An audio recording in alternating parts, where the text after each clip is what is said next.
I think so.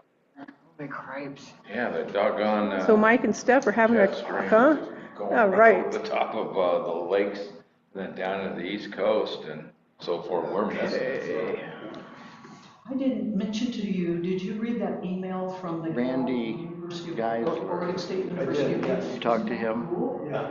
She is brilliant. Since the last meeting or ever?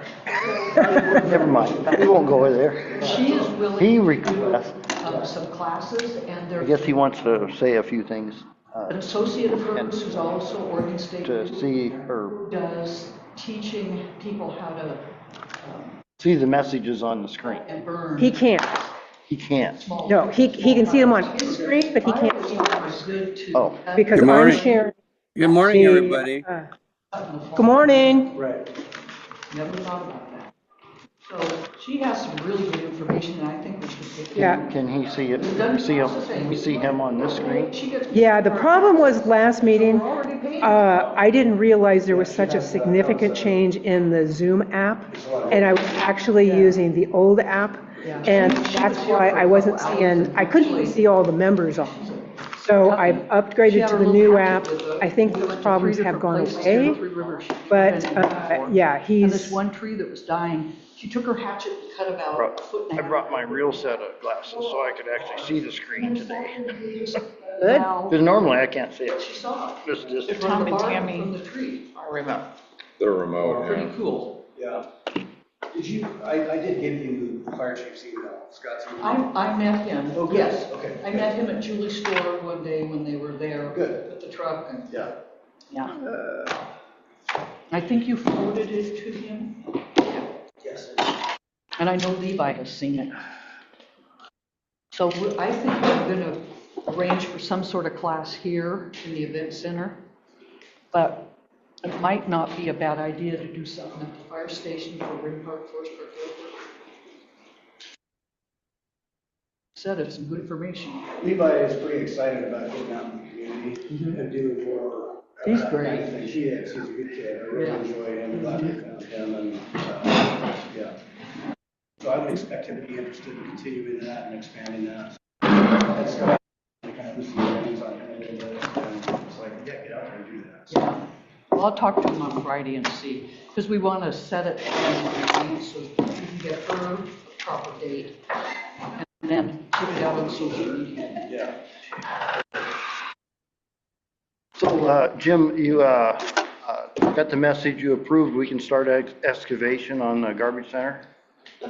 We're closer. Oh, okay. Actually, we did. All right. We did wind up changing legal counsel, and the guy, David Allen, the guy in that was a great guy, did a lot of great work for us and for free, but I just never could get him to respond for the last 2 or 3 communications. And I know he had some family emergencies that he was managing, parents' health and that kind of thing.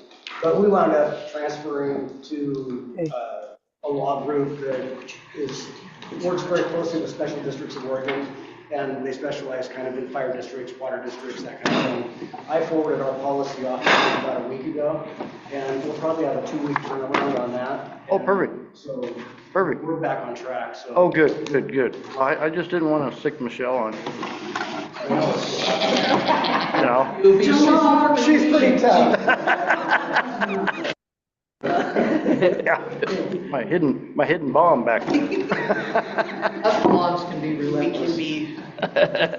Hey, what are you doing? Spicy. I said, I've got a blonde granddaughter that last week, and she uses spicy a lot. We own it. Yeah, she's carrying on the tradition. She's a good girl. Yeah, She's a good girl. good girl.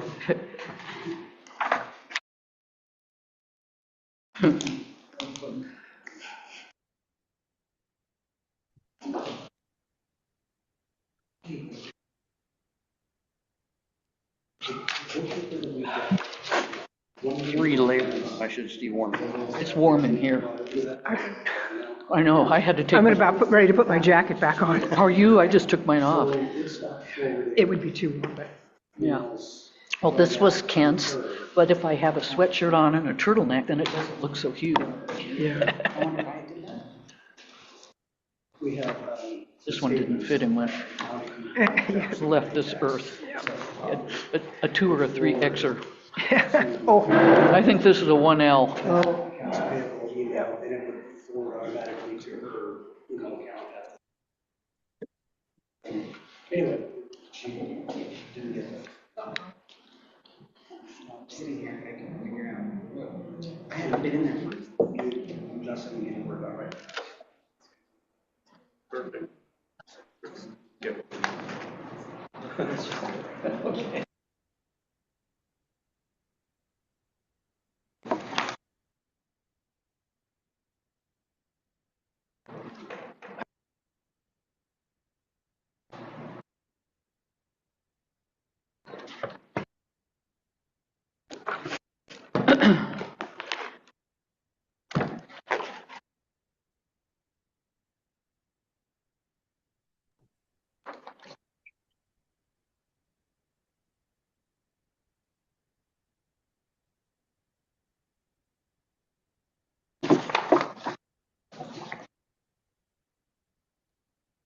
Kyle gonna be here? Yeah, he's here. Oh, is he? Okay.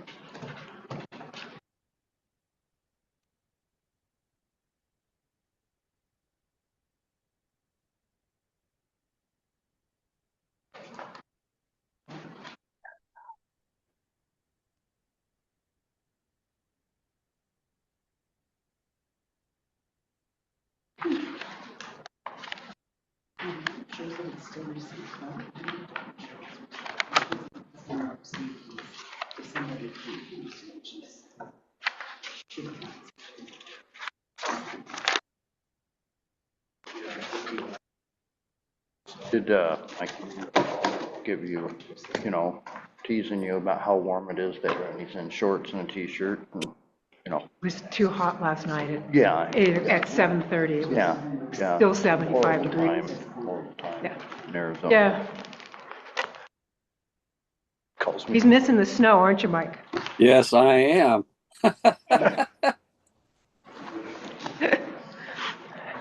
It's going to be hard to come back.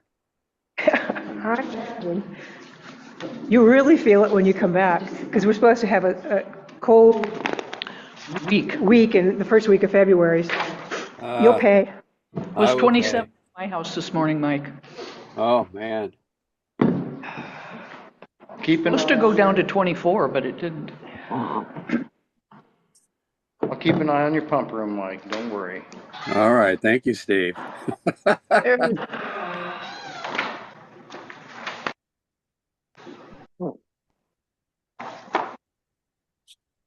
Hey, Kyle. Morning. Well, this we did yesterday for Rob's meeting, and we decided just to leave it because there's 3 people that both need so. If you want to change it, go right ahead. I like it. Okay. Worked out pretty good yesterday. Yeah. Crowded around, it was pretty. Gonna show up. 10:30. She told him. Huh?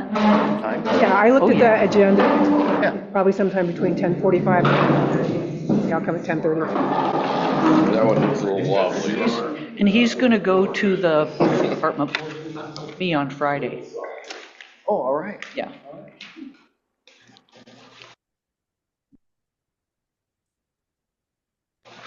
Did you count how many people were in this bill? I counted this one, I thought it was 18. 6, 10, 11, 13, 14, 16.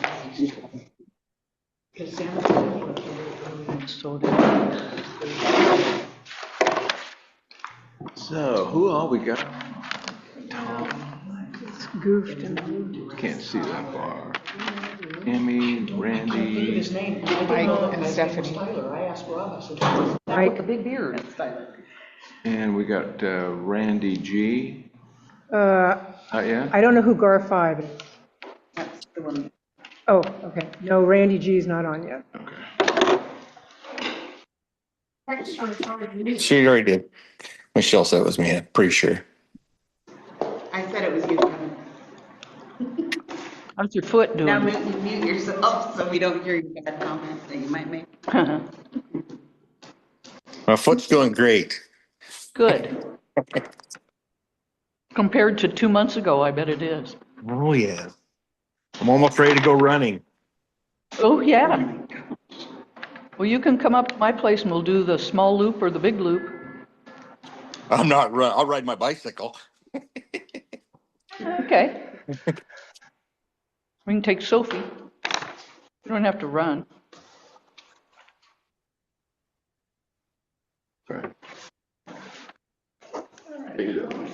Get this back to the side. Yeah, there was 18 yesterday. 9 o'clock. Everybody here? Oh, yeah. Yeah. Okay, let's get started if everybody's here. Call this meeting to order for January 18th, 2026 at 9:01. No, 9 o'clock straight up. We're right on time already. Dave. Steve. Here. Ed. Here. Kyle. Here. Mike. Here. Tammy. Here. And Tom. Here. Okay, very cool. So before we get into a lot of stuff here, I just want to, we've determined a quorum. So we want to make a motion for our consent agendas to get them into the record. So I'll need a motion for the consents as submitted. So I do have one question. I don't Sure. know. So in our expenses, in our income statement, line item, our GL code 96620, legal assessment expense, there's $32,100 that is showing up as a legal expense, and that is not a legal expense. That is the money we moved over to the roads at the very first board meeting. And I know Ed and I have talked about this. I know, Tom, I think you're familiar with it as well. I just want to make sure that in last year's packet, we sent out the December financials. And if somebody was to ask the question, how much money are we spending on legal? That'll show up there and it's not accurate. So I just want to make sure that, other than that, I'm fine with the consent agendas, but that needs to be moved. Changed. Well, Tom, you there? Can you respond on that one? Yeah, I spoke to Julie at Fieldstone, and she insists that it just has to stay there because it was in support of the roads assessment and fulfilling our legal responsibilities. So it's problematic to move that and reclassify those funds. I can take another run at her, but we discussed it, and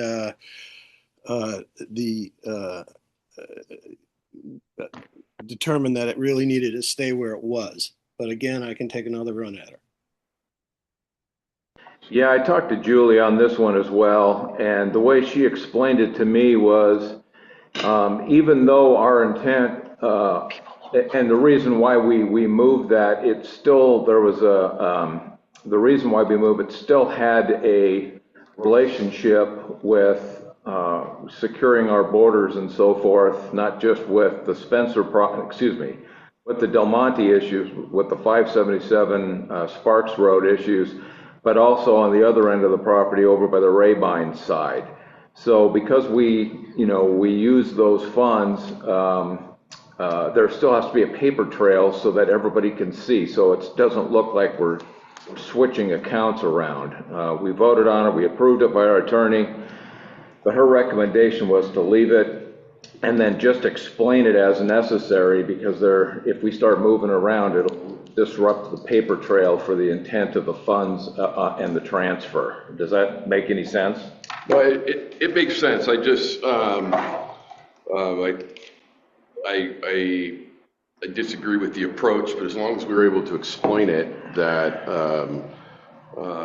we moved those funds in April or May. We voted on it as a board. We have legal authority to do that.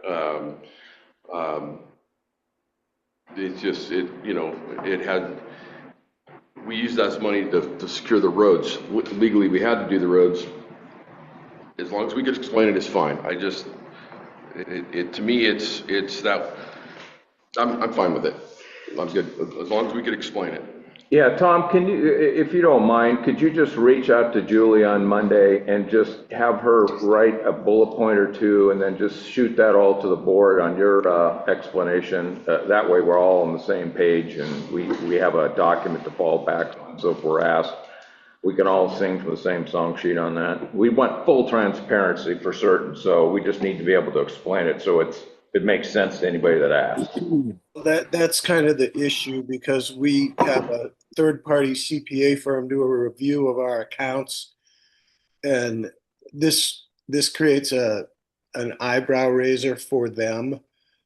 So yeah, I can talk to Julie, but I don't see really what the funds were used for the roads, but the roads were used to satisfy a legal obligation. So I don't know what the situation Oh, is. so there's no really, so if I hear you right, there's no real reason to do this. We pretty much explained it and we'll just deal with it as appropriate. Okay. I mean, I think we can footnote it Okay. and just say that's what we did. We had consent from we had consent from our approval by our attorney. Nothing was done, with sleight of hand or anything like that. It was all done in the open. It just creates an issue when we go to, the review of the books that starts in April. Okay, I'm good with that. I'm good with that I'm too. good, as long as Okay. we can explain it. I'm good with it. So I'll need a motion for the consent, including the financials as submitted. Make a motion to accept the consent agenda as presented. Randy Panic is asking, can the Roads Committee get an account number for those funds and we'll need it and meeting? Yes. Did you hear that, Tom?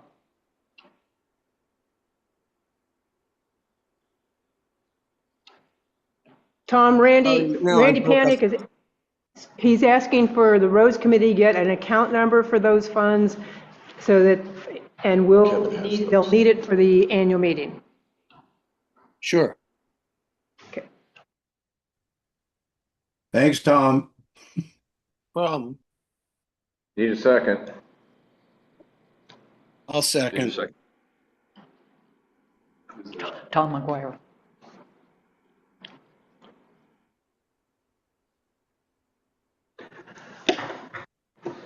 Hey, Steve.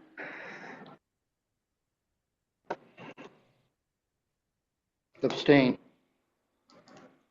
Mike.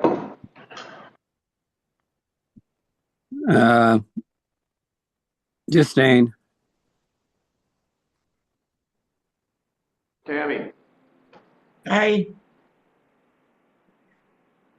Tom. Yes. Kyle. Yes. I'm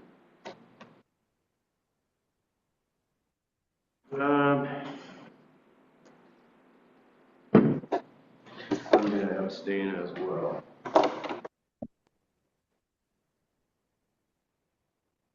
So are the abstentions for the financial piece or for the consent agenda piece? I just That's want all to know. the same thing, isn't it? You're talking about. Well, I'm just. That's all tied to the consent agenda. If we needed, yeah, I mean, we can make two breaking it up, separate, or- we could make two separate motions, I suppose, to get them in. I just didn't know if we needed more time, because people needed a little more time to figure out what it is that they're voting on. But if we don't need to do that, we'll just let it go. Did it pass, or do I need to vote?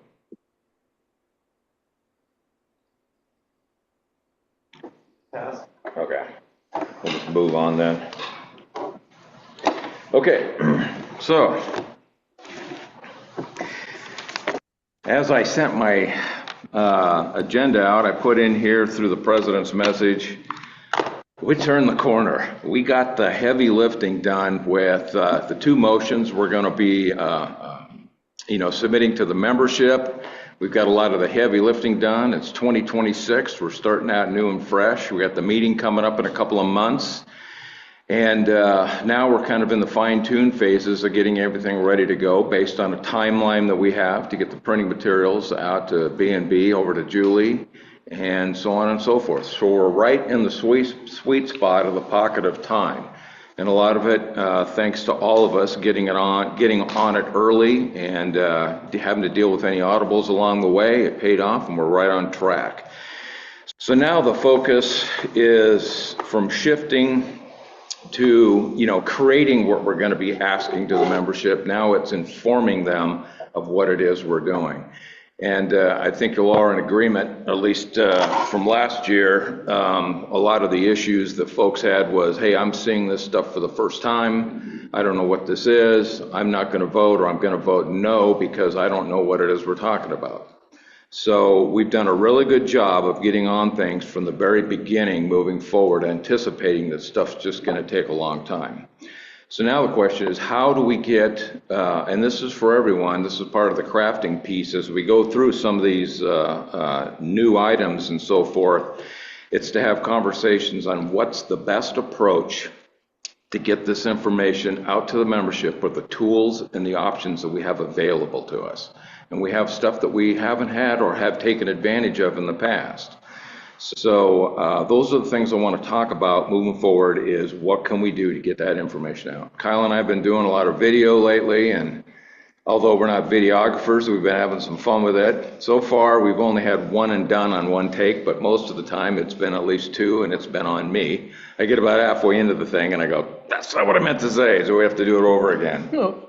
So we've been getting this stuff out on the websites as best we can, but the real question is, how do we get to all the members? We got 700 of them-ish, so how do we get those messages out? The only time they go to the website is they need to go there and see something, and I'm not really sure how the whole, I just don't know what goes on behind the curtain of because I do get some information, and maybe Sheila, I know you're on the Comcast, my wife Sheila here, she handles all the stuff that she gets whenever HOA Start puts out a summation or whatever it is that, here's your digest and here's what's happening and so on and so forth. So I just want to make sure that, well, all the tools we got, are we taking advantage of them? What we need to do to get the message out as much as we can within the next 2 months. The higher the level of communication, the more people know, the higher the chances of them saying yes to the asks that we're having. And really, there's only two big asks, and that's the assessment for the general fund and the separate roads assessment. And we've been lambasting that since day one, saying that at the beginning of every one of our monthly meetings. That's been our message. So we're in a good spot. Ed, just for clarification, the notification you're getting as the digest, you have to sign up for. So people, it's not automatically going to everybody who's a member. They have to actually go in and say, yes, I want to get the digest, and they can choose weekly or monthly or both. So it is not a for sure we're communicating to everybody. Okay, that's good to know. Let's when we get into that section, we'll have some more discussion on that when we get into that. But that's a good point. So these are just the things that I wanted to mention right up front that we really need to focus on with this meeting. So I'm not going to take you through our 4 main goals. They're all written, they're all up there, been publicized, and we've been talking about them at length. What I do want to do, though, before we get too far down the road is, I gave Jim a call, and obviously we want to foster that relationship with LCF and our board in every opportunity. They're a partner next door, and whatever we can do to keep building that relationship. I know Jim and Kyle and I were talking during the fire and so forth, just to kind of, touch base and so forth. So I asked Jim to attend. He's always got a spot at the top of the list on every one of our committee reports, but I also asked him for time at the annual meeting as well, and I appreciate that. And so we'll figure out some booth stuff and where everybody's going to be, but I also mentioned that to Jim as well. So we'd love to have that at the annual meeting as well. I think it's important. But before we go any further, I know Jim's got some other stuff going on. I want to give him the opportunity to just give us a quick briefing and say hello and what's new, and that way you don't have to stick around for the entire, time, so. I appreciate that. I appreciate the invite very much. It has been great working with you guys, and I think we've actually got some good works in progress. As you know, Chief Kofels retired at the end of October, and we were fortunate enough, and it was actually a recommendation from Don, that we contact the Warm Springs Fire Chief and see if he would be interested in helping us out. And we brought Scott Spalding on as the interim fire chief shortly after Don left, and we've had incredibly good luck with Scott. He's just doing a lot of really good work with the staff, with the facilities, and we went to work with SDAO, or Special Districts of Oregon, which does a lot of work for fire districts and special districts and whatnot. And we were in the process of building a recruitment process for the chief's position. And we kind of decided that there's a few factors, and I'll bring up a couple things here in a second, but we're in a really great opportunity to do some strategic planning for the district. We've contacted Joe Parrott, and so we'll be working with Joe and Elaine coming up here. At the board meeting next week, we'll probably start identifying some timelines, and then reach out to Joe again and see what their ability is. We met with him briefly here a week or so ago, and I think it's a good time of the year for him. We definitely want to bring in folks from all the communities, so I'll reach out to you, Ed, and let you know we're looking for kind of whatever Joe recommends for the number of people. We don't want to have it overwhelmingly large so we don't get anything done, but we want to have obviously representation from Rim Park, Air Park, Forest Park, Three Rivers, and have some community input as to what's going on with that. So we're excited about that. Scott's bringing some pretty good experience from the Warm Springs and other fire service and EMS background. Anyway, we're just getting a lot done with him. So we've agreed to keep him on for as much as another year. Originally, we were talking about a 3 to 6 month contract, but things are going well. We've got the process for recruitment in the queue, and if somebody fell into our lap that would be a great candidate, we could look at that at any point in time. But with Scott getting as much done as he is right now, and we're getting out into the community a little bit more with him being at the helm, so we're going to continue down that road. I hope you guys have noticed we've started cleaning up the property. A lot of that surplus equipment that has had no purpose, that's been sitting on the grounds up there, is a lot of it's gone now, and we're going to continue that direction to get the property cleaned up. With that, probably one of the bigger pieces of information for us that kind of goes into the strategic planning. We've been a benefactor at the fire district of the Robert and Mary Jane Smith Foundation now for a few years. And generally, they've always been incredibly generous with a $25,000 to $30,000 donation. Well, we had a conversation briefly with this year about some of the physical facility needs, and unbeknownst to us, and not even something that we asked for, we received a check for $100,000 for the facility. So we've obviously got some physical facility repairs that are overdue, the front porch of the office building and some things like that. But we've got some pretty significant conversations to have about the batteries and solar system and the backup generator. And originally, I believe there was discussion about our own well. And I think that's back on the table for us, maybe not right out of the gate, but at any rate, those are some pretty big projects. We know we've got a lot of expertise in the community. We've got a pretty good amount of expertise on the fire board. I think we anticipate a lot of this being good old-fashioned grassroots. We buy the materials, and we'll wind up providing most of the labor to get things done. So it's a real cost-effective way for us to get some things done up there. Anyway, again, that's going to be where we want some input from the community. Michelle's working with us on the webpage and redeveloping that and creating some better communications. I think we've still got a couple of hiccups that we're working on, but we really enjoy working with her, and that's kind of the gist of where we're at. So I fully expect you guys should see the mitigation and prevention work in the community continue. Levi's out searching for grants all the time. We're going to continue that work. We've gotten a lot done, I think, in the last year or so, and I would expect that to continue.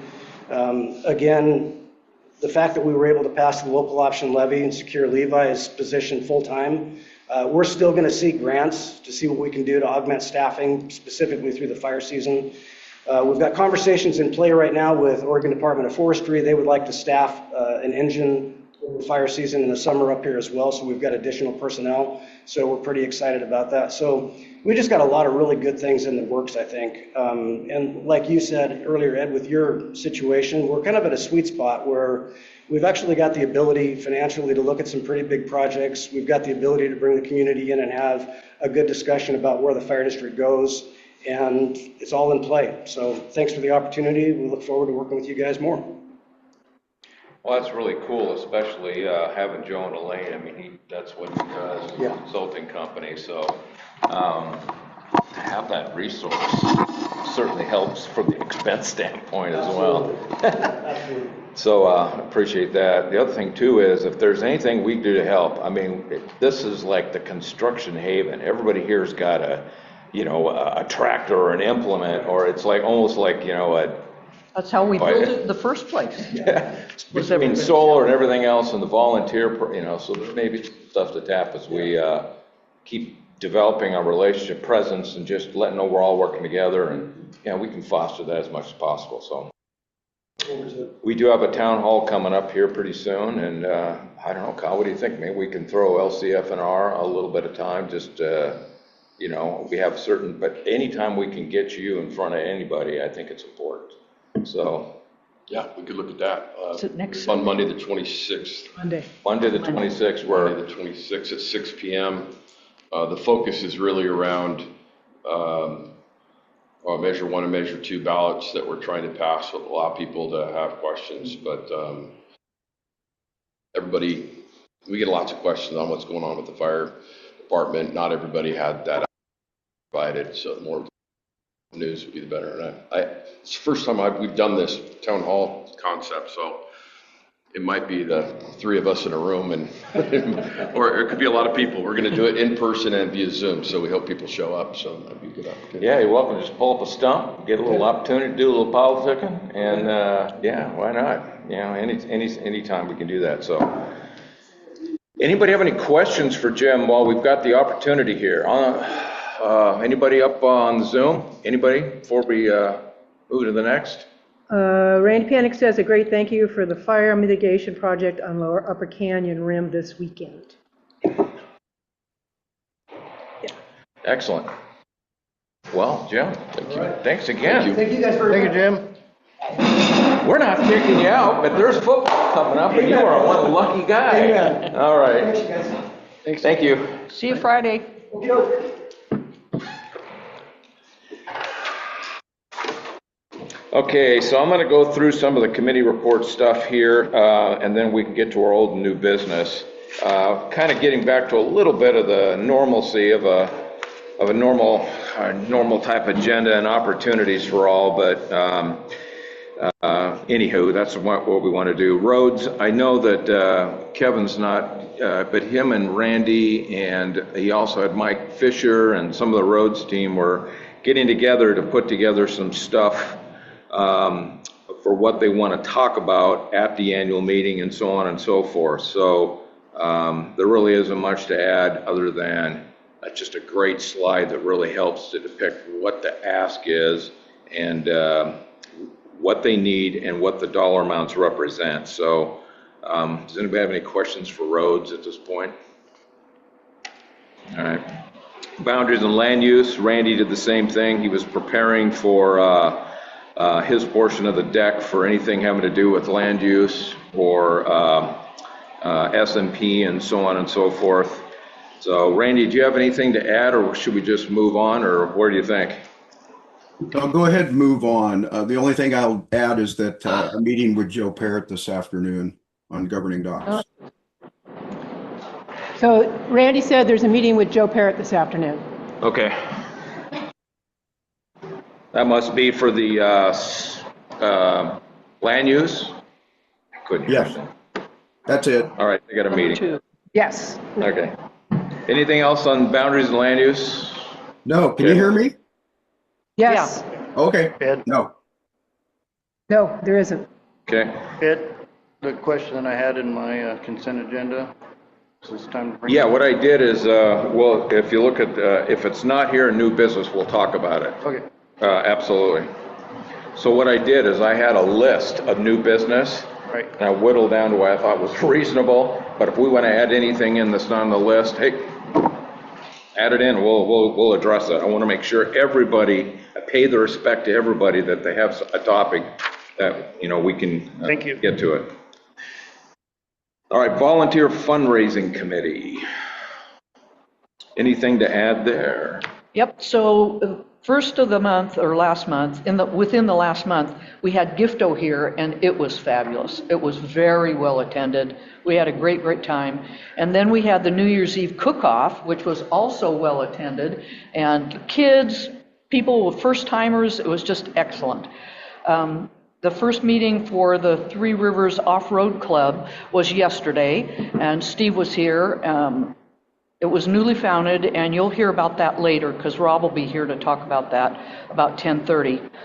And then we prepped for the Easter egg hunt a week ago, a little over a week ago, and the kiddos is on for sure. They've already started buying toys and equipment and stuff. I want to make sure it gets out there that we are looking for donations, particularly bicycles. And we always get those donated. That's pretty cool. We are not having an adult raffle. The person who has run it for 20 years is done. They're down in Arizona 90% of the time. So we're looking for a volunteer for that too, if anybody wants to take that on. And then last but not least, we had a record year for cans and bottles. Pretty amazing. $39,000 we raised. Well, total. Total. 1,000 total for the whole volunteer fundraising, about 20,000 in just the cans and bottles. Okay. I do believe it's been a record year from a volunteer fundraising perspective. And we spent, what, about 31,000 of that? 31,000, yeah. Yep. So pretty cool. Even though volunteers are tough to get, we have nobody to take over the bingo kitchen. I don't know what's going to happen with that. We're going to try and talk to Lance again and see if he'll take that on. But other than that, we get just great participation at the can and bottle sort. Pretty cool. Yeah, and Easter's coming up real quick, and that's a big kickoff of the year, and I'm just really looking forward to that. It's going to be amazing. So successful. Last year was awesome. So we just need to follow the rules, and Linda put together a really good newsletter. It's now posted on the website. We're going to start posting stuff on Facebook. People have got to be good about parking. We're going to white stripe it again, but down below you can't have any big trailers. You can't. I know we used to do that 30 years ago, but there's more people involved. So those guys have got to park up on top. If they want to have a barbecue going, go up on top. But down below, it's got to be for the kiddos and the Easter egg hunt. Is there going to be bingo at Easter? No, not bingo. Okay. Never. I didn't think. Oh, I didn't. Yeah. Okay. Memorial Weekend's our first bingo. And bingo will continue whether or not we have a kitchen. yeah, Okay. yeah, lots of turnout at bingo. Anything else on volunteer? Okay, very cool. Thank you. Rules and regs. Hey, Mike. So and Mary, I left you here in the committee reports. I think you had some things you wanted to chat about or give us an update and so on and so forth. And Yes. And I think this is probably the appropriate time. So. Okay. So as you guys all know, we've been working and doing the rules and recs, and the attorney has suggested a few things for us to do, and we've done all that he suggested to do. There's one main question is, do we want the board to be involved in the appeal process? And so if someone gets fined, like Steve gets fined $100 and he doesn't agree with it, do we want the board to be part of that appeal process, or do we want to just keep it with our committee, because there's 5 of us on there, and I think we can probably make a good decision with 5 people on there. Plus, we made the rules unbiased. There are just certain fines, so there's no more like, hey, I don't like Steve, I'm going to charge the fine $200 for him. So all the fines are set. Sorry, Steve, I have to throw you under the bus. Yeah. So that's kind of a yes He's or no. reaching for his wallet right now. I just thought, let you know. He's got a smile on his face. He's And fine. where this is coming from is one of the comments the attorney made, is that we had made reference in the current document that the Board of Directors was the next level appeal. And he's saying there is nothing in our bylaws that gives the Board of Directors authority over rules and regs as far as the fines. Board director currently, as it's written, basically say, you approve the rules and regs document when it's updated, but nothing about being involved in the appeals process. Dispute. So, if the board wants to continue to be part of that final appeal process, then that's what we need to know or do we need to take all that out of the current document and make it solely the responsibility of rules and regs? That's an appropriate ask. That really clearly defines that process. So if I read you right, the rules and regs would be the appeal process. If somebody came up, it would contain it within that group. All we would do is just be informed of what the outcome, what the issues were and the outcomes and so on and so forth, instead of the board having to be part of the appeal process. Okay, so that makes sense. Is there another something else you wanted to address as well, Mike? Oh, I or think was there that was the something. one big one? I think there was something we haven't talked to Mary about, though. I think there was an architectural thing in there. It might need to be removed. Am I right, Mary? I thought we had actually removed that because we Okay. talked about that back in September. I So thought it we may did too. be, yeah, it may be in the published version, but we've taken that reference out. We agreed Okay. that, yeah, we weren't, so we've taken that whole line out as far as the architectural So in the rules and regs doc. But Steve has a comment about something else. it's about architectural. So correct me if I'm wrong, because I can't find it on the website, you or Michelle. So I see a 98 revised architectural committee resolution 1 that was signed and documented, notarized. On 2C, there was nothing about the rules and regs having to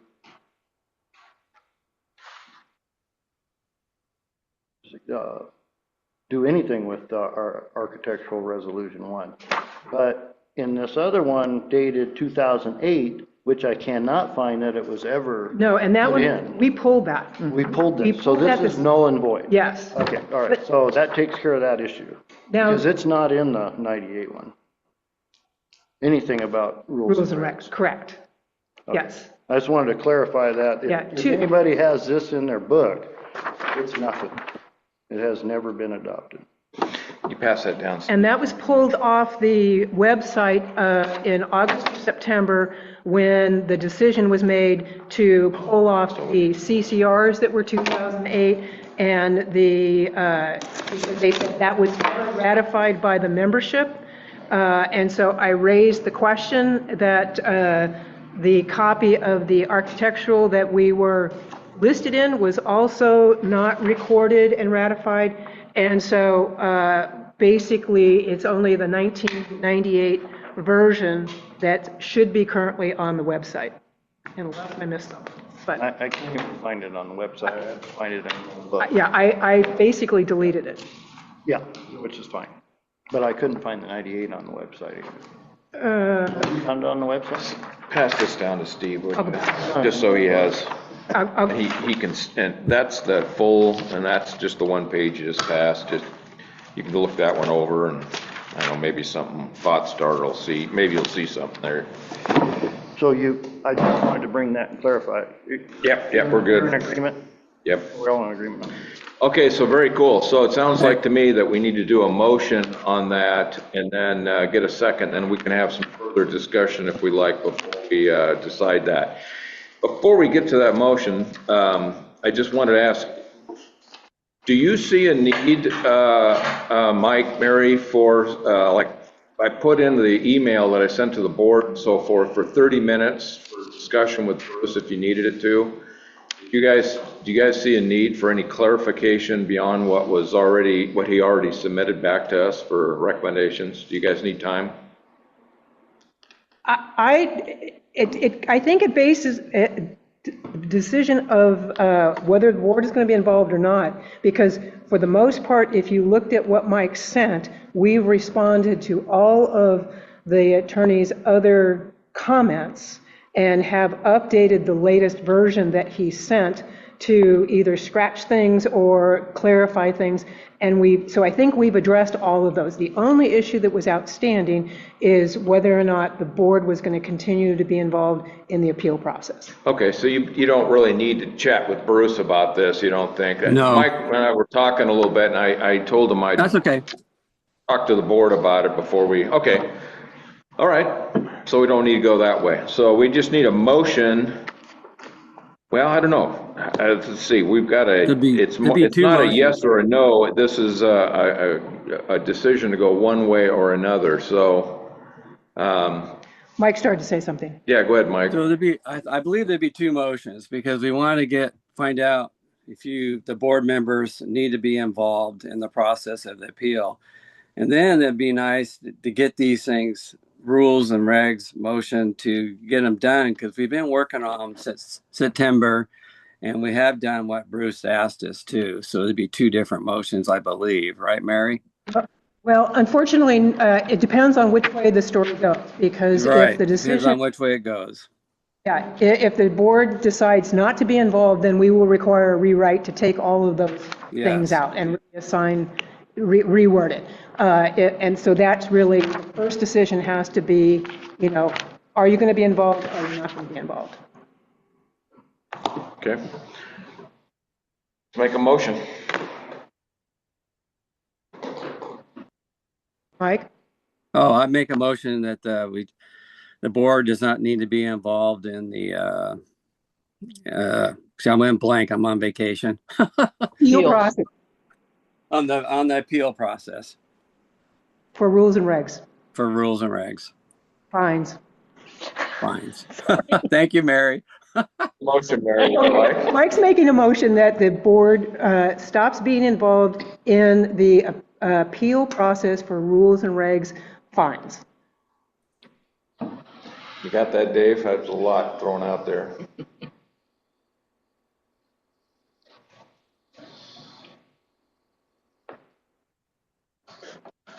So this was in your book, Yeah. and that's the one that has not been Ratified? correct. Okay, Mike's making the motion that the board of directors will stop or cease being involved in the appeal process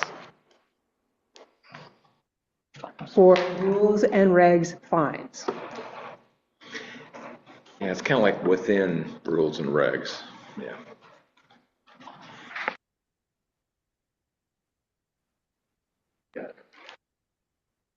Okay, we need a second. I second that.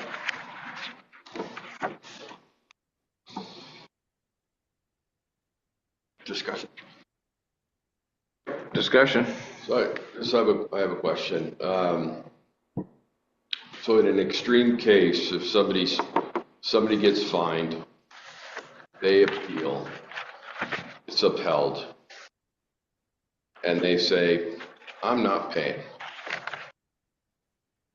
Then the next step in the process, if they don't pay it in the time specified, is basically we contact Fieldstone and the office and let them know that we have a fine that's unpaid and ask for it to be attached to the landowner's account. And we notify the landowner in advance if that's the next step. And then we give them another, period of days to pay it, and then if at the end of that time it's not paid, then the email is sent to Fieldstone and the office is copied so they're aware of the situation.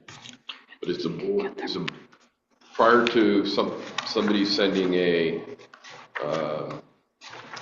notice to Fieldstone to include something in their bill, board informed, or just made aware of it, I guess. Well, this is going to be a new situation because currently the board would be in the appeal process. So if the board's going to step out of the appeal process, then I think at some point we need to figure out, okay, when is the board? Do they get back? Well, it would be a part of our next meeting, statement, which it is now. I mean, when we make a decision to do a warning or a fine, it's in the meeting minutes.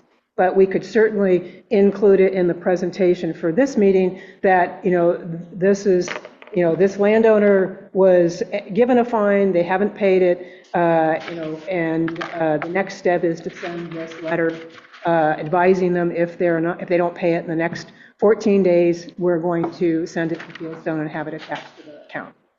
That makes good sense. So current agreement we have with Fieldstone now is that we have an annual dues and assessment billing and collections policy.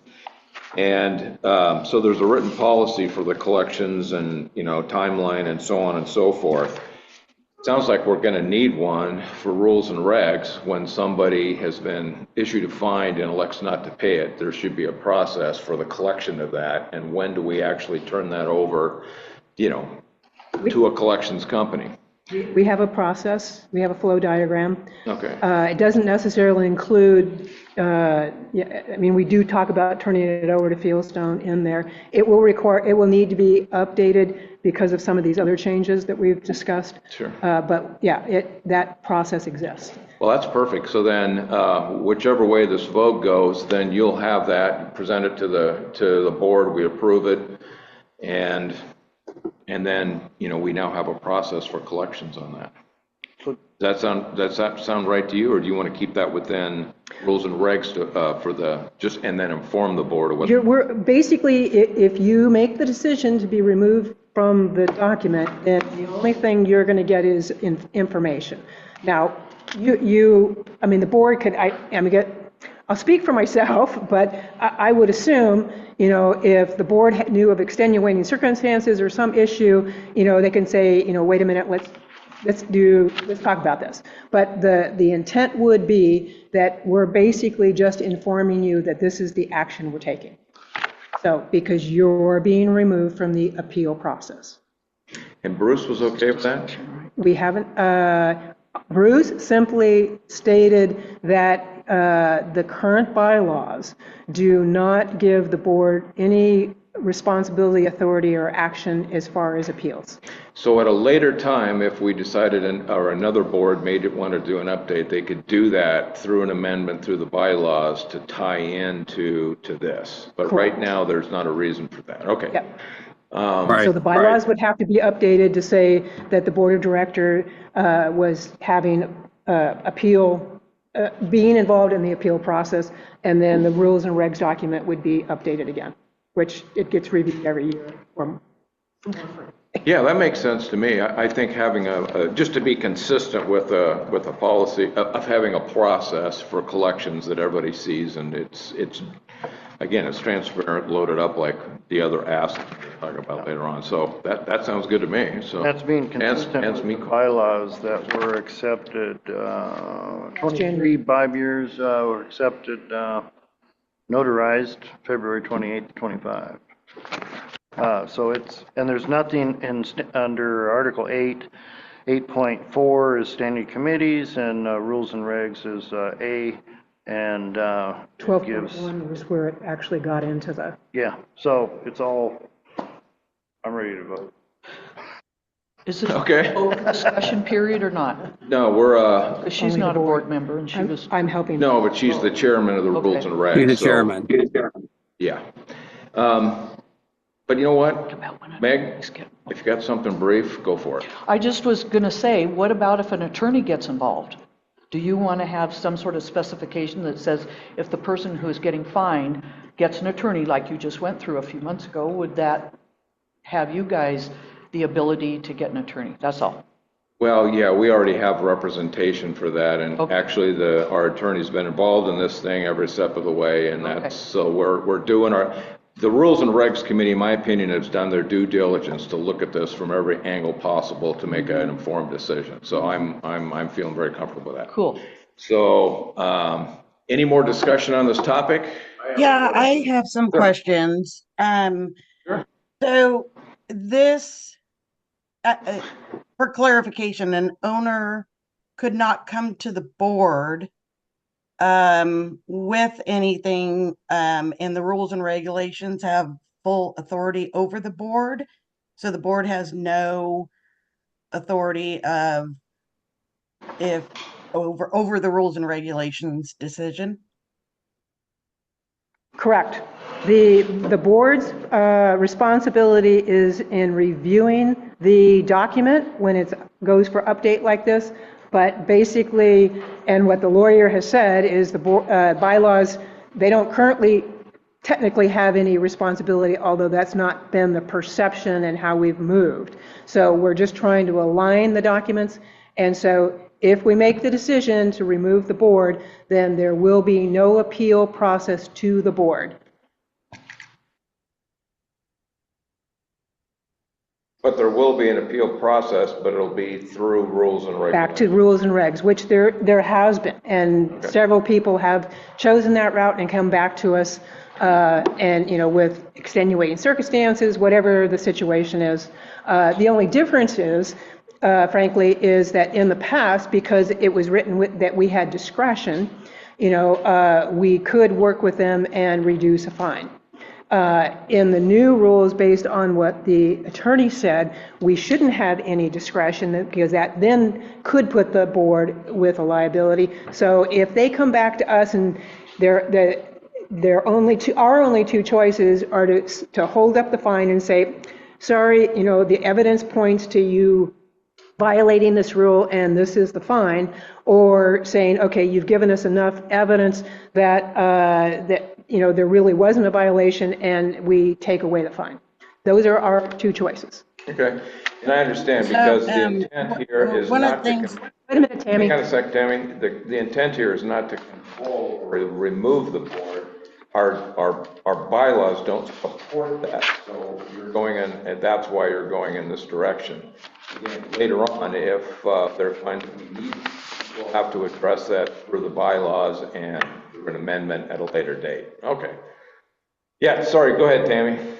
So Sorry about that. my kind of concern on this is that one thing that Meg brought up about an attorney and stuff like that, that what if the Rules and Regs Committee decide on a fine or whatever offense violation, and then the owner turns around and tries to sue Three Rivers over it.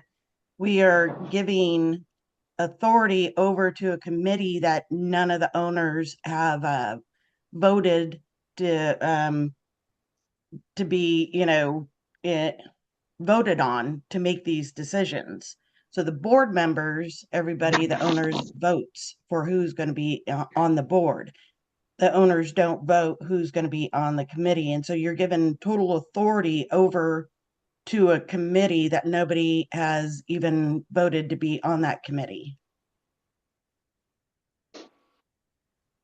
I just worry about a lawsuit and not, because I think there should be some kind of second, if there is an appeal, there should be a second review by the board, just so we know that what, something potential could come about in the future, especially with what we just went through, with the last lawsuit.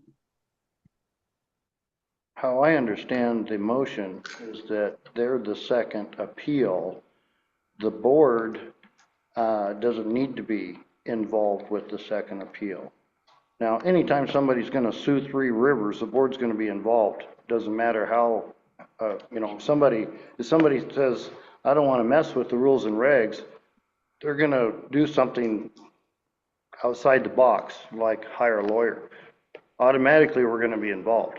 So it's not rules. This change in this motion isn't eliminating the board at all completely. It just eliminates them from the appeal process.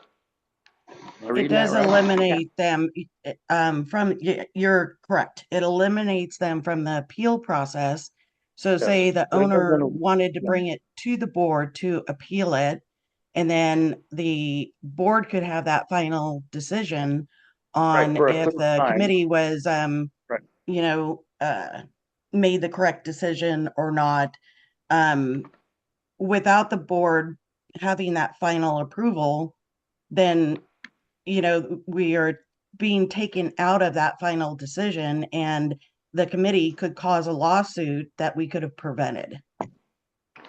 So what they're asking for is bylaw 8.4A, which doesn't have anything to do with the board. It gives, that bylaw gives the Rules and Regs Committee the power to handle an appeal. So if there's another appeal because the landowner has done something wrong and doesn't agree with either of the decisions that the architectural committee made, they've either got to hire a lawyer, contact the board directly without a lawyer.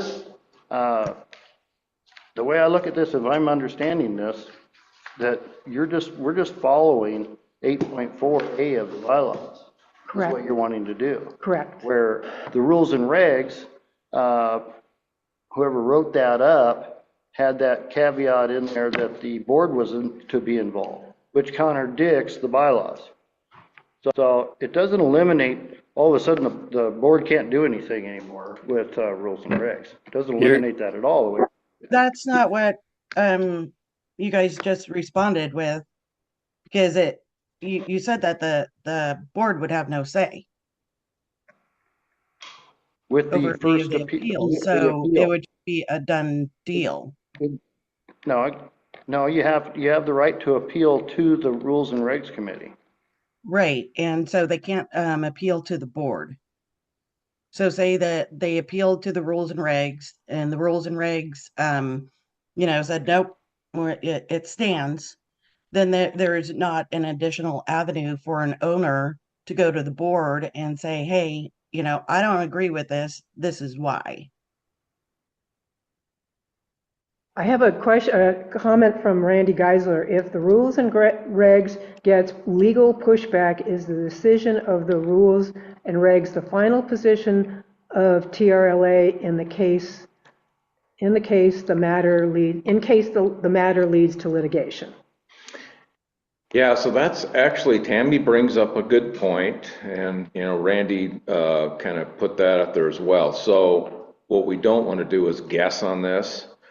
But right now, the motion that I hear is for the board to not be part of this decision of the violation.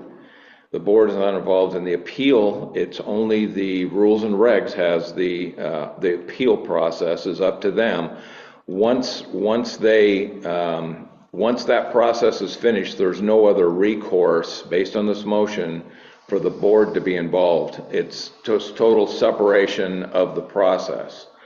And what I'm hearing from Tammy is, a concern is for the board to not have any written process involved. So if somebody didn't like the appeal through the Rules and Regs Committee, then there's no way of approaching the board on that same issue. It's just going to be up to the Rules and Regs only. So her concern is, are we going to eliminate the board on that process? My concern on that is, we have D&O insurance, right? And that covers the directors and the officers. But I don't know that it would cover a committee if we ever had to go through litigation. I don't know if it does or not. I'd have to reach out and find out if the committee made a decision and all of a sudden, and through the appeal process of the committee, somebody got an attorney, would we be covered, or would the committee have to be standing on its own for that kind of a cost and incurrence and representation and all that kind of stuff? So I see the point. So Mike, do you follow what I'm saying on that logic there? Yeah, I see the point too, but yeah, I get that. But also, it doesn't keep anybody from going to the board and and asking, say, hey, I don't agree with your committee. What can we do? I mean, we're not telling them they can't go.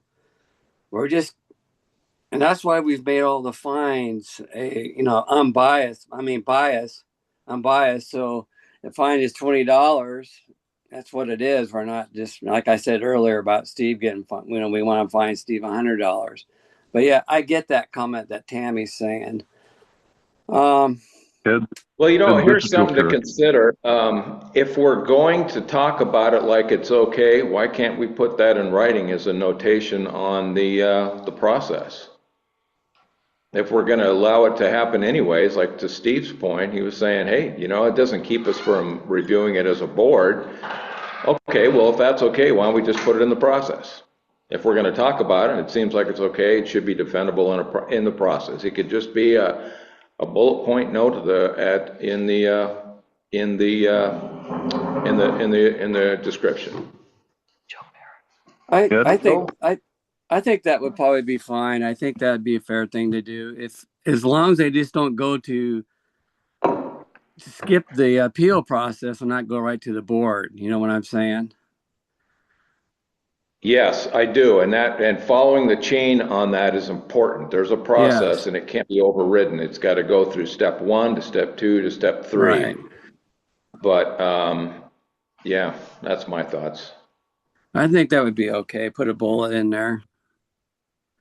I don't know if I need to talk to our committee about that. So, Mary, how do you feel about that? I guess I just don't know, to be honest with you, I don't know the difference between putting a bullet and saying, you can always go talk to the board. How that is different from saying the board's a part of the appeal process. Yeah. And and I'm just saying that's kind of, and so I'm not sure, what that buys us other than at the bottom saying, if in the end you don't agree, you can still go talk to the board. That would imply that the board is still involved in the appeal process in my mind. I'm not saying we shouldn't, I'm just saying that's the interpretation I would take from it. What did Randy just say, Geisler, on there? Guys, if a person fined complains to the board, can the board override the decision of the board to avoid litigation? Well, there's nothing in any of the documents that says that. So I think Joe's been trying to say something, but I don't see him on here, so I hear him. I hear him. Yeah, I'm on by phone. I couldn't make the Zoom link work. So the 8.4 reference, that's how the Rules and Reg Committee is formed. It doesn't talk about how it operates. In 7.1, Powers and Duties of the Board of Directors, sub D, it says that the board is to perform all responsibilities required under these bylaws, the declaration, and rules and regulations. Currently, the board is the point of appeal for a rules and regs decision because that's how it's been designed. I don't know any judicial system that the first point of appeal is back to the court that made the original ruling. It's always to a court of appeals, which in our case would be the board. Absent that opportunity, I think the second step is most logically taking the association to court, and I don't think we want to do that.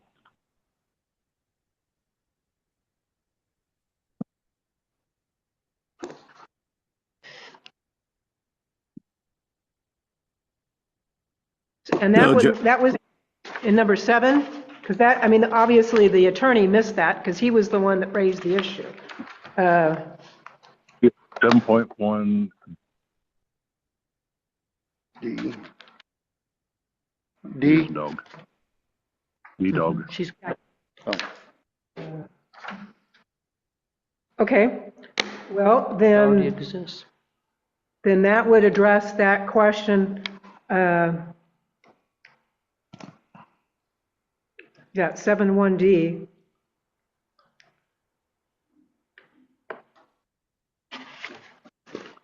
So chain of command already exists. Okay. I'm sorry, we talking about 7.1P? D is in dog. D, okay. Or Joe called it dumb. He said dog. Oh, dog? Yes. Dumb. Okay. Looks like the chain of command's already there. Chain of command's there, so we can still vote on what their request. So if I understand right, based on the motion that was made, if we adopted it today, that still does not, the board still has the opportunity, if a homeowner wanted to, they can still go to the board with an issue, and the board can take a look at it. And under D, performing all responsibilities under these bylaws, the decorative rules, regulations. Anywhere on here does it say that the board can override or make a can review it and override the position?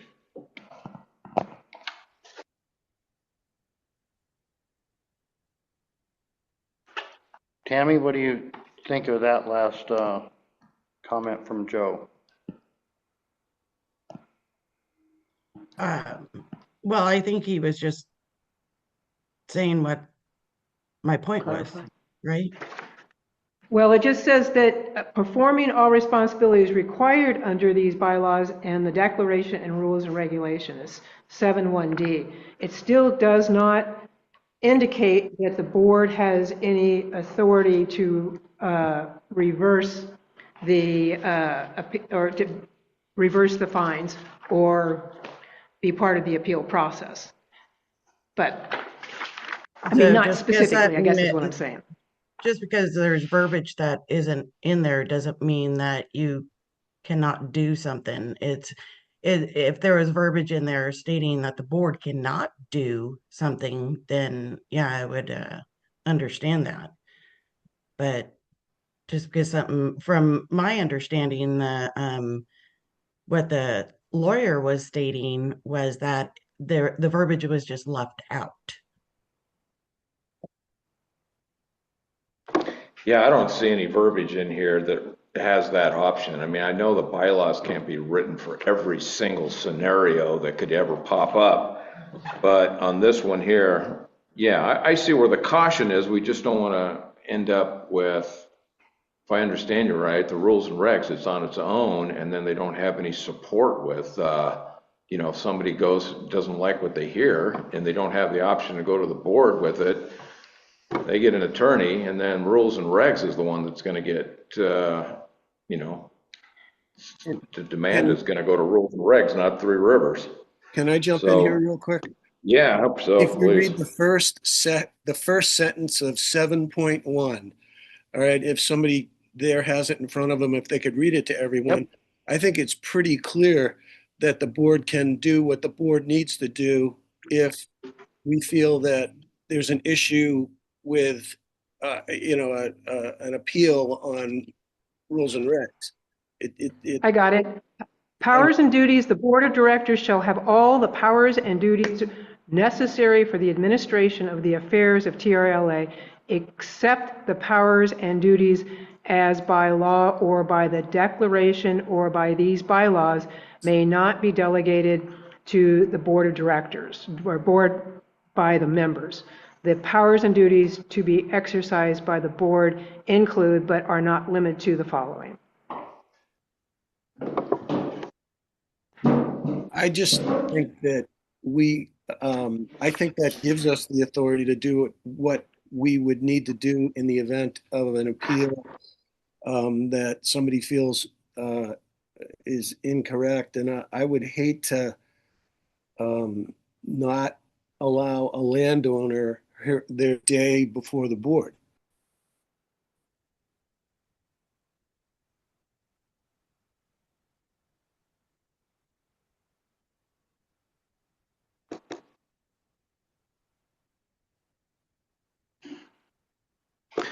Yeah, well, I guess that's where we're at. So I guess what would be the reason why you would want to not have the board written as the part of that process? Only because the attorney pointed it out as not being in the bylaws. Because it's not in the bylaws. Yep. So it doesn't mean somebody can't go to the board. It just means that, for reference purposes in your documentation, that because it's not listed specifically for that specific item, that's why you're going that direction. Okay, well. Yeah, so. Yep, that's why. Yeah, and what the attorney said was, what is the scope of the Board of Directors' appeal authority? What remedies are available to the Board of Directors? Can the Board of Directors simply affirm or reverse a decision by the Rules and Regulation Committee, or may the Board of Directors take other actions on appeal? 7.1 answered that, right? Well, it says they have overall authority. It doesn't answer, can they reverse our decision or take other actions? So that's what his statement was. So.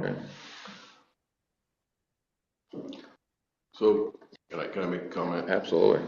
So I think what I've learned here over the last 7 months or 8 months or 9 months, whatever, is we have a lot of examples where our bylaws and our governing documents causes pause on how we operate because things were not written very well originally, or sense and different things. And I think one of the strategic initiatives, maybe for next year moving forward, is to rewrite some of our documents. So we're trying to solve a problem here, which is because our governing documents aren't clear. I think common sense would say that, when people get fined, we have an appeal process, and it's not like the board's trying to overrule, a subcommittee. It's just seems like, hey, so they have a problem with something, there's a process which you go and to a higher court or whatever, but there's a process where you're not having the same appeal to the same group that just already initiated it. It's a different set of minds, it's a different set of people looking at the problem maybe a little differently. And so we're trying to so I'm in support of, first of all, the board doesn't want to be involved in any of this stuff, but if we're going to find somebody, I think there should be an appeal process, and we should look at, when we clean up our documents, make sure they're clear so we have a process, because we're trying to fit something in here because our governing documents don't support it. And the reality is, I think we need to have, if somebody has a problem, I think there should be an appeal process, and I think it should be the board. That's my take. And it's not, I'll just leave it at that. The rules and regs, you understand the rules and regs have an appeal process to the Rules and Regs Committee.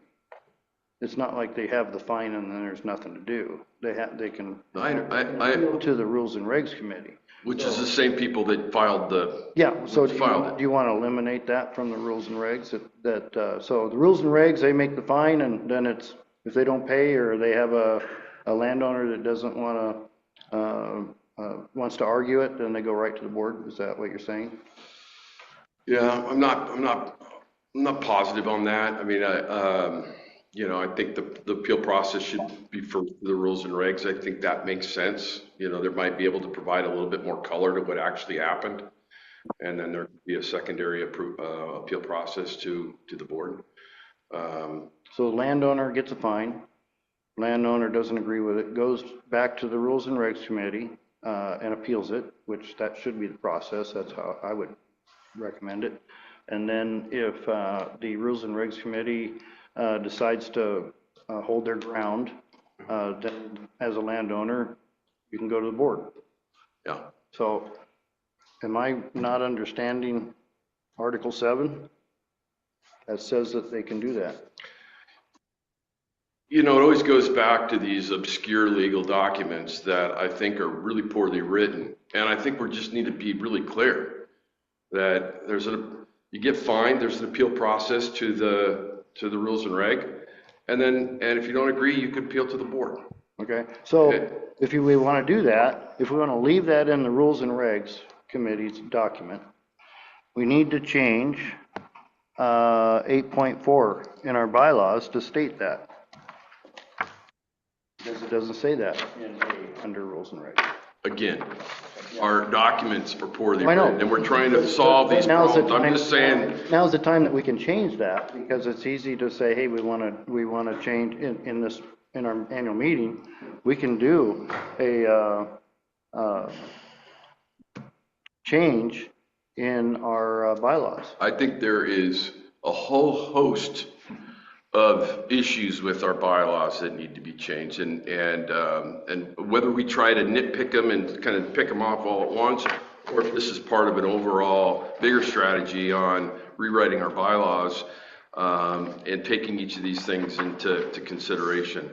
I'm just saying that if somebody got fined and you guys, the committee made a decision and they made the best decision they can, they repealed it, and that I think people would feel comfortable saying, hey, I want to go talk to somebody else about this. That to me makes sense. Hey, I Kyle. understand bylaws are Kyle? loosey. Yeah. Can I say something? Don't forget, there's 5 people on our committee, and they all are from Three Rivers, and they all give the same opinion as the people on the board, I feel. And I don't sway them either way. We discuss and they vote how they feel is best. And if there's someone, we all vote, we don't always agree either, but it's a majority vote wins. So I think it's a pretty fair process in our rules and regs. And I'm just going to say that. So Yep, no, I get it. This isn't a clear cut one. This one's not easy. It's just, I know it's not. I'm frustrated with our bylaws more than anything else, that it always comes back to, well, those aren't clear because they weren't done right the first time. And so, yep, I get it. I don't know that we necessarily need a rewrite based on the first paragraph of 7.1.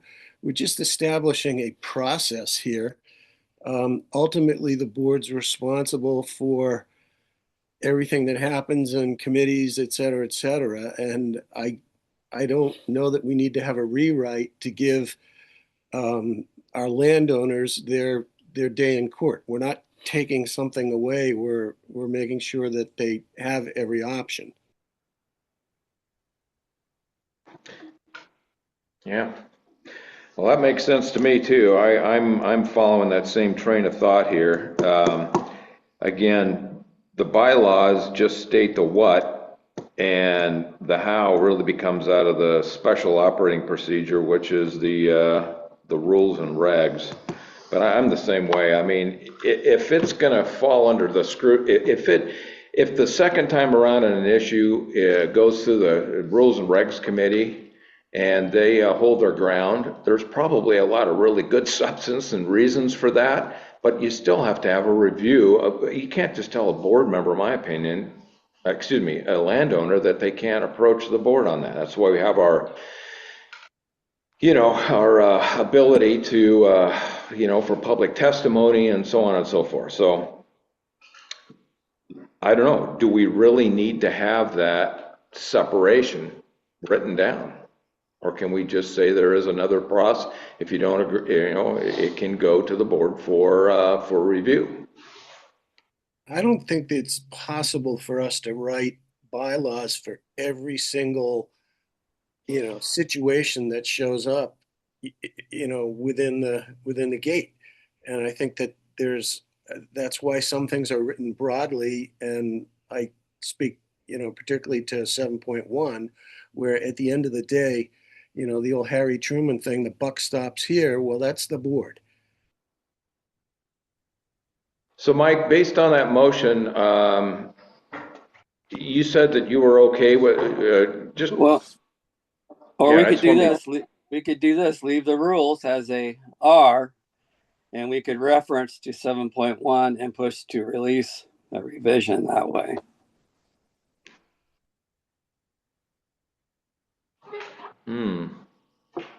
So if we're all singing, what he's saying is, if we're all singing the same song and say 7.1D does give the board oversight because it's part of their bailiwick, then what the revision that was, the G revision that was supplied to you in the latest pass has all the other issues that the attorney brought up, and we would be happy moving forward with that. Correct, Mike? Right. Seems to satisfy everything. It doesn't eliminate the board process totally. There's still the ability to do that, but, you're trying to contain the issues within, process within the rules and regs. Yeah, we just don't want separate. There needs to be some kind of a way for a homeowner to be able to approach the board if they don't like what they've heard on the appeal process through rules and regs. We just don't want to eliminate that in written fashion. That would be another issue. Okay, is the motion that you have on the board clear on that, or do we need to rewrite that motion? Eliminate it. I think we dropped the motion. We did. I don't know. I'm just asking. Yeah, Oh, we did. yeah. Yeah, we Yep. did. Okay. So then the other motion that Mike referred to earlier is the board was provided with a updated version that had all the attorney comments and their 5G that on the face of the document was updated on the 12th of January. And we would like to make a motion to have that document released. Do we have a second? I second it. Let's give Dave time enough to write all that down. The motion is to release the latest revision supplied, which is 5G. On the face of the page, it's dated, I believe, 12 January 2026. Fortunately, I didn't change the file name, and it still says 21 December. 5G. When you say released, what do you mean? We want to make that the official document. So it needs to actually be sent out to all the landowners, and it would be a 30-day window, but the board needs to approve that, releasing that document. 5G. This has been something we've been working on since September. Yeah, I mean, you've seen E, F, and G was basically just incorporating what the attorney's comments, and yeah. Some copies of that. I only have a. Did you send that out to everybody? Everybody should have gotten Yeah, that from everybody should have Mike, gotten it on the board. and it's in the folder. I got it.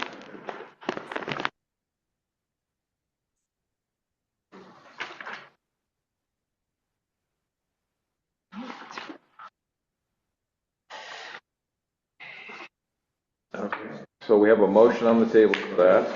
I don't have anything written up here yet. Oh, okay. You're pulling this 5G out of the bylaws? No, 5G is the created it. revision of the document we're asking to have released.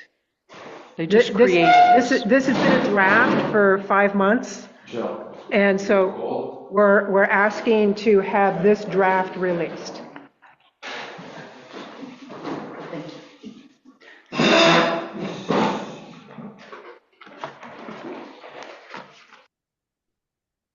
It includes the fine schedule change that was been proposed for 2 or 3 months. The only change from E, which was previously supplied back in November, to this was incorporating the attorney's comments and adding a timeline. There are some things that are scratched out, which would be removed in the final revision. So,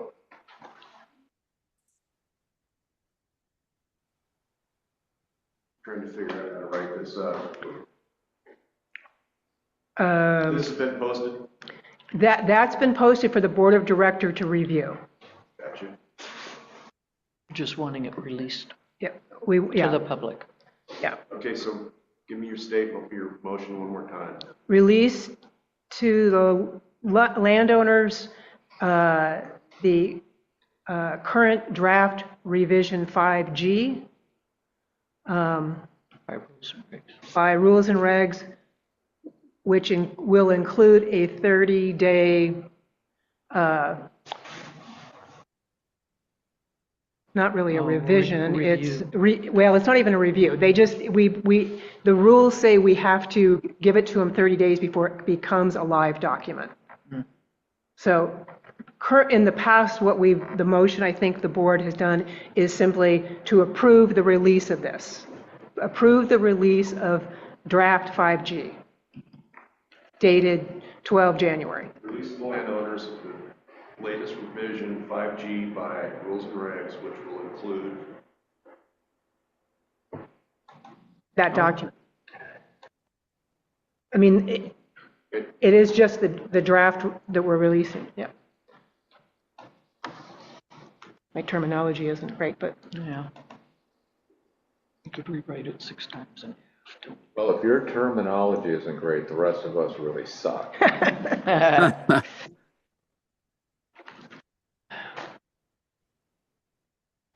that's a motion. So that's the motion.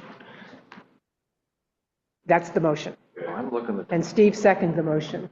who made the Is that the motion? one? Mike made the motion and Steve seconded it. What are you looking? Is that the one? Yes. I found this. And if you're looking at it, I'm sorry, and if you're looking at it, all the colors will go away. We previously supplied a document comparing it to what is currently released to the public, and the colors tell you what was changed, what was actually added, those kinds of things. So that was left in, so. Just for clarity. Yeah. Is anybody missing it that they would like me to send it to them? I got it here, I'm looking at it. Tammy, You could always hit send all if you really wanted to. I'm just trying to be helpful, though. No, you are. So Randy Geisler suggested that we need to have the secretary restate the motion before the vote's taken. Again, we're still in discussion mode, right? Yep. All right. So the only thing I would say that before I voted on this is just, again, it doesn't absolve an owner that they still have the option to present their case before the board, but they have to go through the process step by step. Absolutely, and this does not take the board out of that equation. That's correct. So that leaves it in, we touch that. Correct.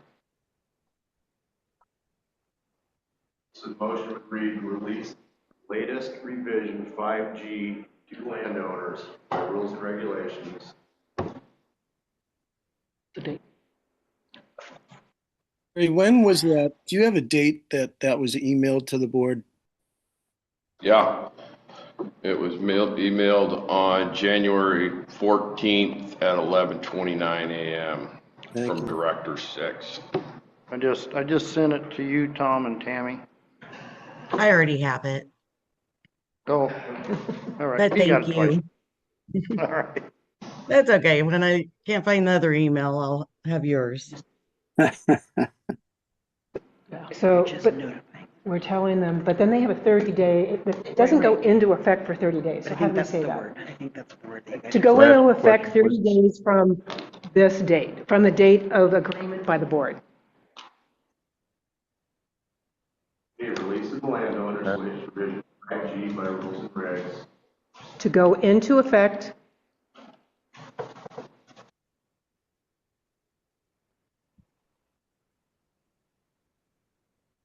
(30 days)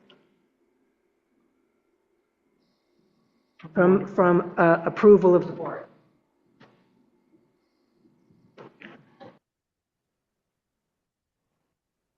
America.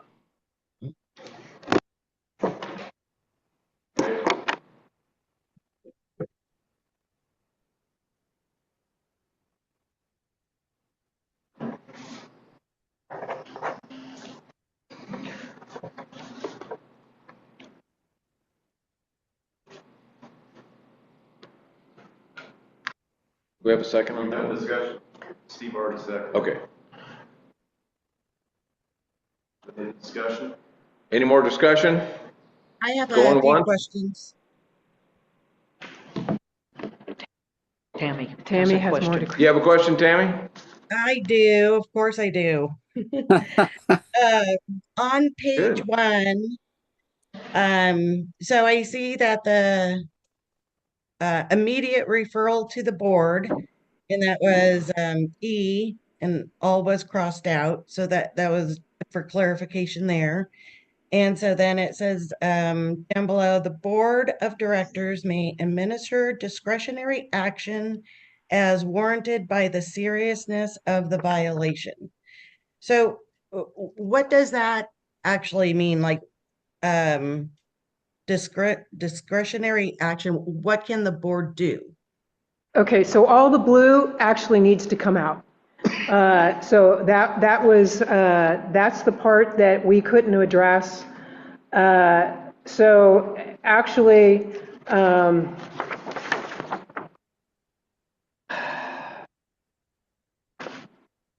so we don't actually have a fine then listed for 14E or 16, because we didn't add anything. If we did, frankly, but we're not taking the board stuff out. So the stuff in blue, I'm sorry, I had to kind of wrap my brain around two different, where we were going and now where we're going. All the stuff in blue. Sorry, just to let all the you stuff know in that blue is, go I ahead. printed this out on black and white. So when you say blue, I don't know what you're talking about.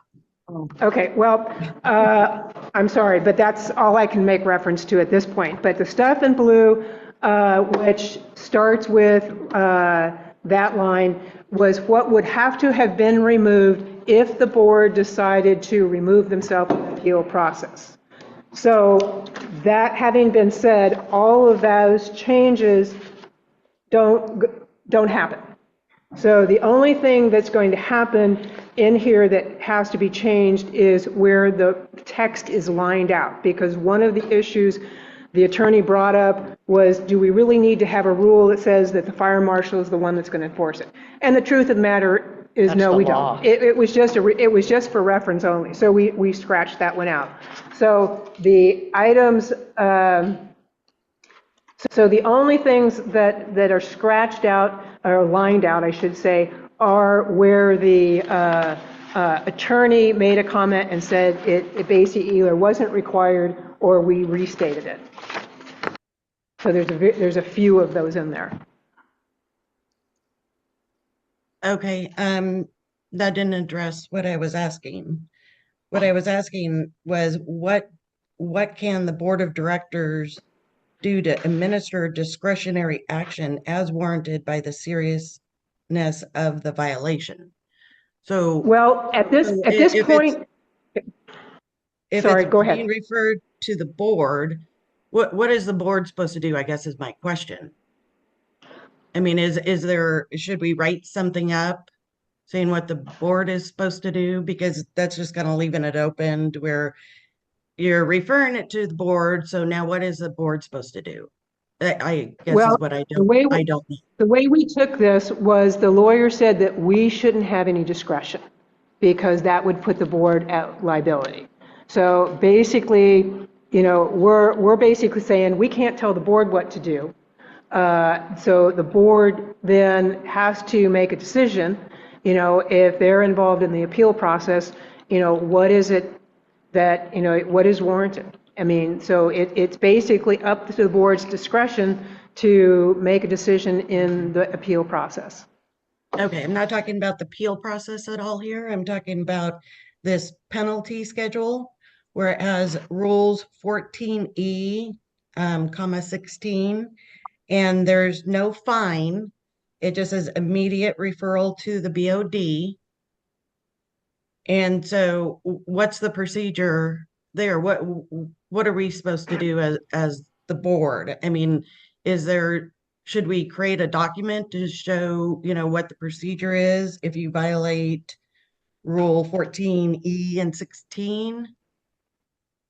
I think it's up to the board to make the decision. I mean, if you look at 14E, it said violations, breaches of this policy and posted rules may result in disciplinary action by the board of directors. And this is a firearms and weapons policy. Right. For 16, all members and their guests shall abide by the covenants, conditions, restrictions, and bylaws of TRLA. Violations will be immediately forwarded to the board for action. I don't know that we can, I mean, I Yeah, think so it's up I'm to just asking, board what does that discretion. mean? I think it's up to the board to answer that question. Okay, board members, what do you think that that means?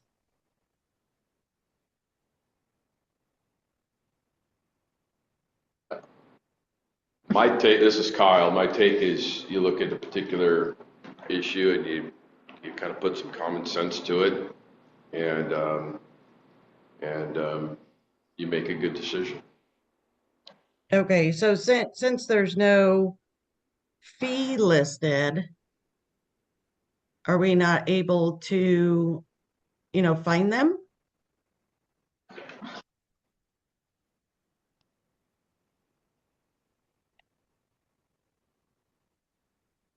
I think our take is the document says that the board has the discretion to do that. It warranted on the seriousness of the violation. I mean, the truth of the matter is, this statement's always been in this document. I mean, 90% of this revision is simply trying to add clarification, do things bulleted it so it's a little more straightforward, and it gave us the ability to identify more serious issues from less serious issues in assigning the fines. So I'd have to say 90 to 95% of what's here has always been here. Right, and that's the reason why you're updating it and revising it to make it more clear, right? Yeah, but I don't, yeah. I just, I read that and I'm like, okay, well, what does the board do then? So, and I know that the attorney said that you had to have a fee schedule, so, and there was no fee listed in there. So, I mean, I just don't know what it means, and so I was asking for clarity.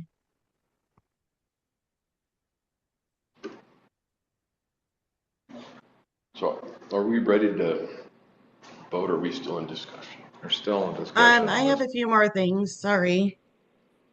See, page 2, the timeline down at the bottom and stuff. And so it said landowner has 5 days from receipt. It's number 4 to submit a written response.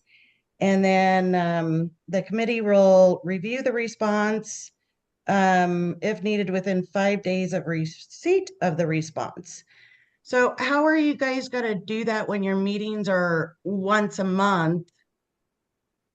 Because the response would have to be received within 5 days of your meeting. So I don't know how you're going to respond. Violations are put in, sorry, go ahead, Tammy. I don't know how you're going to respond within 5 days. Say that your meeting's 3 weeks out and you get a response, but then you have to respond to them in 5 days, but your meeting is not for another 3 weeks. I just didn't know how that was going to happen. Okay, so there is a slight change because of some of the comments that the lawyer made in this, but the violations come to us as they're put into the system or they're given to the front office. They immediately scan them and send copies to the rules and regs email and give the hard copy to the director. So we get that immediately. So one of the changes that we acknowledged in this is that we will then send a copy of the violation to the landowner. So they will actually be advised of the violation before the meeting.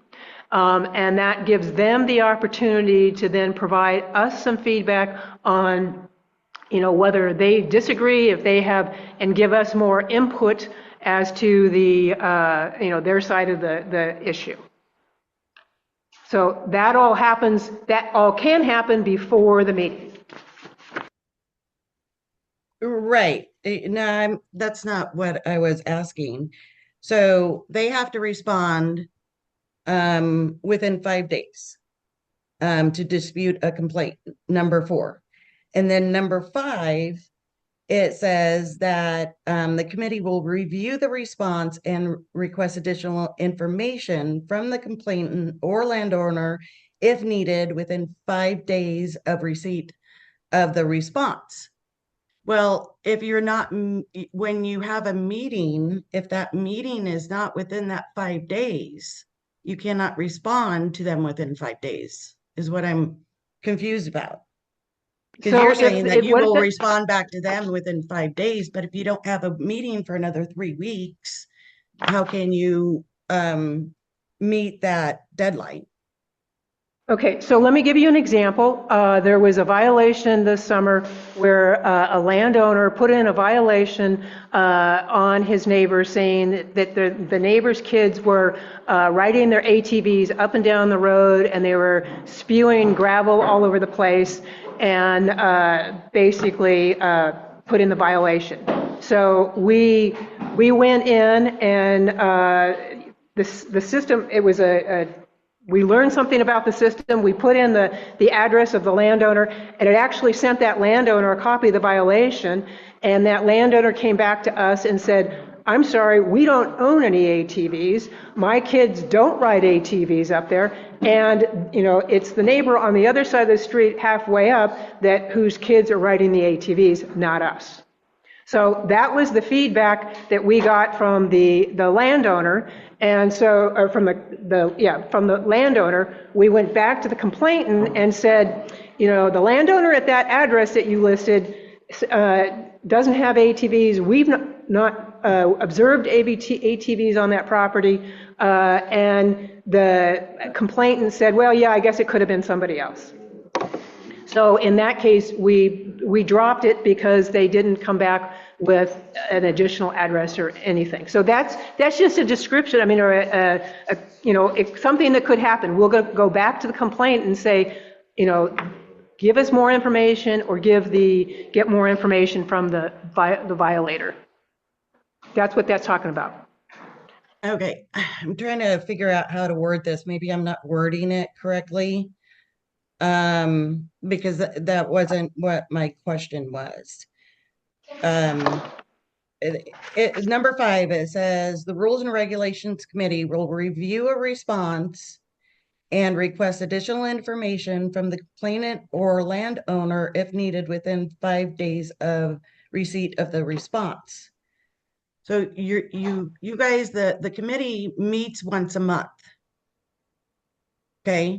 But we talk all the time. And if we get new violations that come in. So this needs to be reworded then, because when you have, that, and you're going to, I guess, against bylaws or whatever, because when you have a meeting, when the committee gets together and you have enough people there to have a quorum for that meeting, you're supposed to have it on the calendar and give a 3-day notice of any kind of meeting.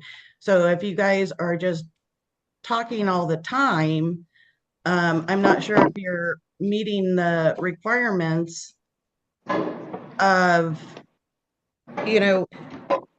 that. So I think you could probably solve that problem, though, because you're saying the Rules and Regulations Committee.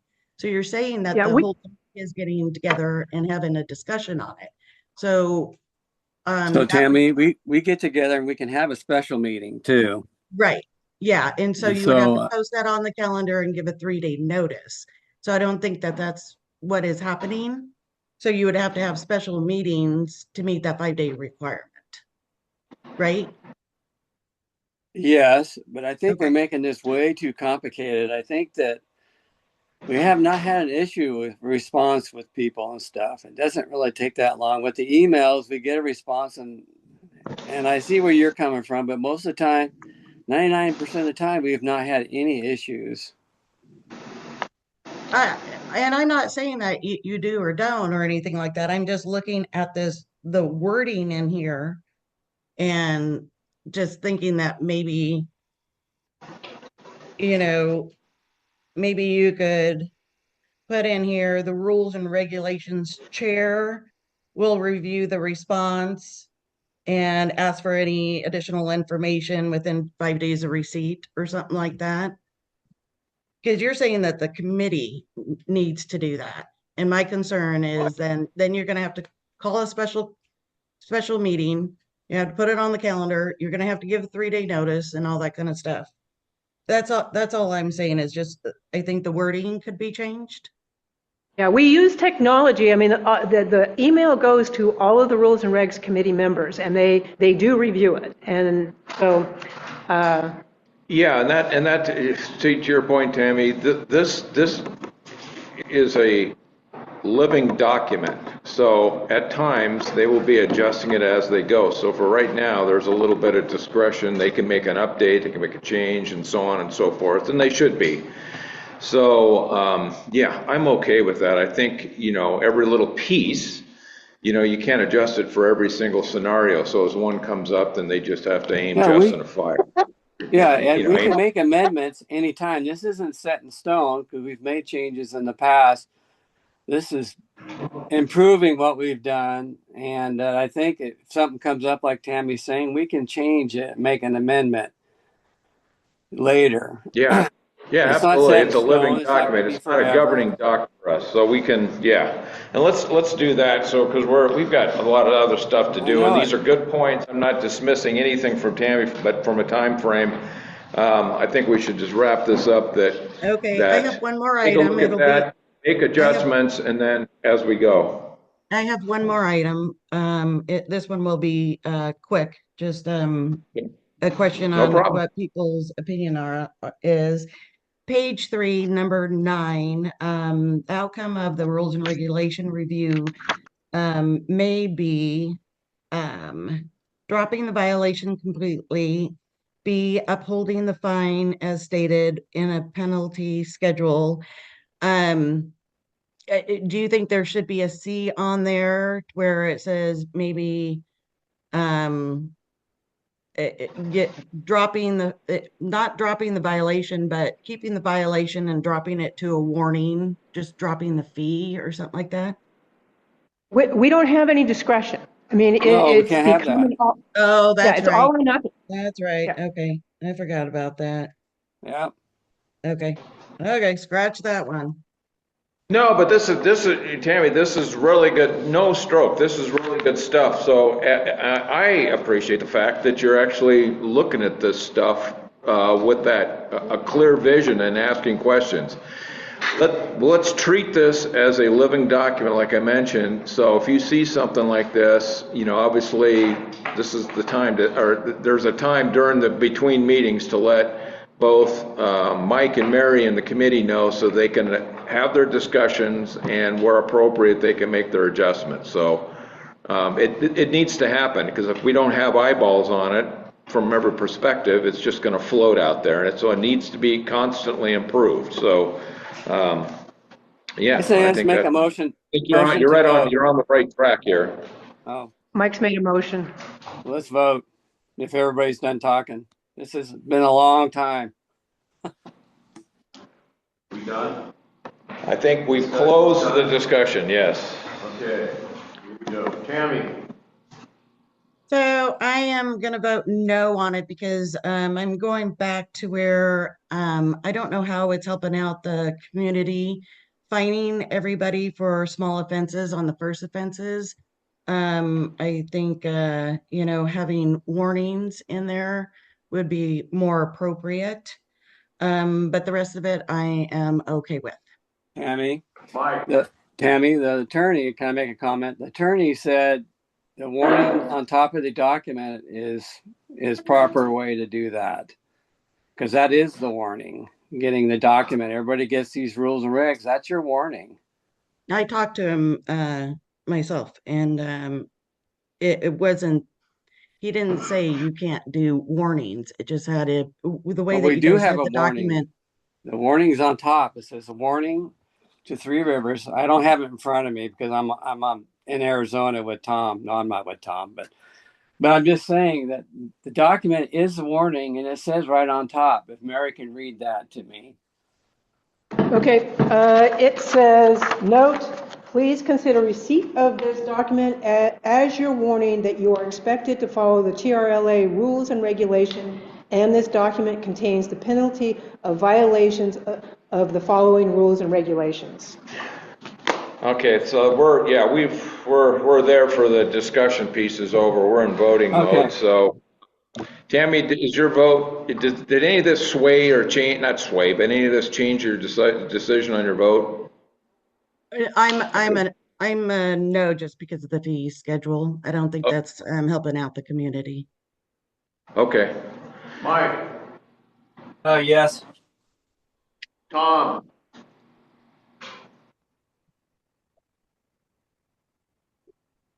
Tom, you're on mute. Kyle, Yes. Tom's a yes. okay, I'm a yes. Steve, I'm a yes. okay, pass. Okay. Rules and regs is done. I've got office, communications, gun range, and club. I don't think we need to deal with the gun range and club at this point, just because we got a lot more stuff to worry about. John's got it. Office communications, I think some of the stuff is going to direct down below in new business. So if you don't mind, I'm going to pass on that. We'll go down to the new business and old business and so forth. All right, so old business. Annual meeting prep continued. So again, we've turned the corner. We're getting ready to start letting folks know what we've been working on, where we're going, what we're doing. We just want everybody to know. So just want to do a recap, find out where we're at. Dave, Michelle, Jessica met a week and a half or so ago with the focus of the annual packet that needs to go out. Dave and Michelle and I went and visited the venue on Friday. Wanted to get their eyes on it just to see, how we tested the Wi-Fi. The Wi-Fi is great. It's over 500 meg download speed, 250 upload speed. We set expectations with with Bart, who's the guy there, that we want to do a dry run through in advance to check all the AV and comm stuff. So we'll be able to do that maybe as early as Thursday, but certainly Friday we'll be able to kind of do a run through of all that. It'll all be set up. We'll be able to check the cameras, the microphones, all that kind of stuff that are typically things that bite you in the ass if you're not prepared, but we feel pretty good about where we're at, right, Dave, Michelle?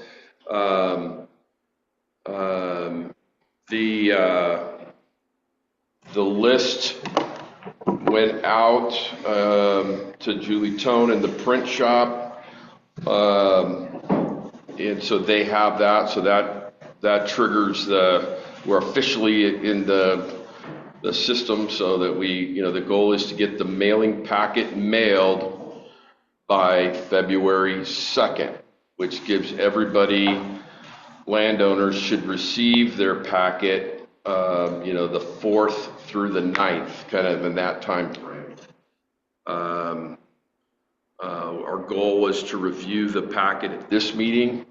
I want the board to know what's in the packet. I don't know where we are, if we have anything to review today or not. If we do, then I'll turn it over to Michelle, and maybe she could walk through the packet. We could talk about that. So the whole packet is on HOA Star under the annual meeting documents, like as requested. I can go through them one by one, but really I'm going to steal this from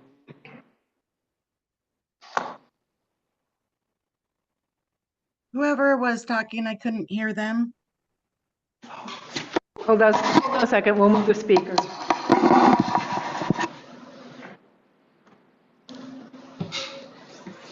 Okay, so all the documents that are for this are all underneath this board of directors, or this annual meeting board of director view only, meaning you all only have access to it right now until it gets out of draft mode, which it's now all in draft mode.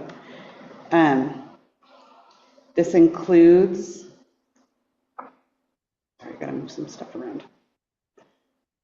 This includes the original timeline that Kyle had set out, the updated, whatever the latest PowerPoint is that I have in my possession. So if you see something that's not on there, it's likely because I haven't received it yet. These are all PDFs, so you should be able to go over to this little eye and view them. The biggest thing is the agenda. We need to get on the same page with the agenda and make sure that we have that approved. You got it. So that's the biggest piece, is to make sure that you all have everything in the agenda approved. I need to add one more on the vacancy updates. So basically what we talked about with Kyle in our meeting was the call to order, the quorum, the approval of minutes, the state of the association, the financial report, the candidates, the budgets and measures, the committee reports.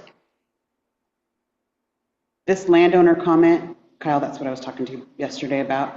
That landowner comment statement has been on past agendas.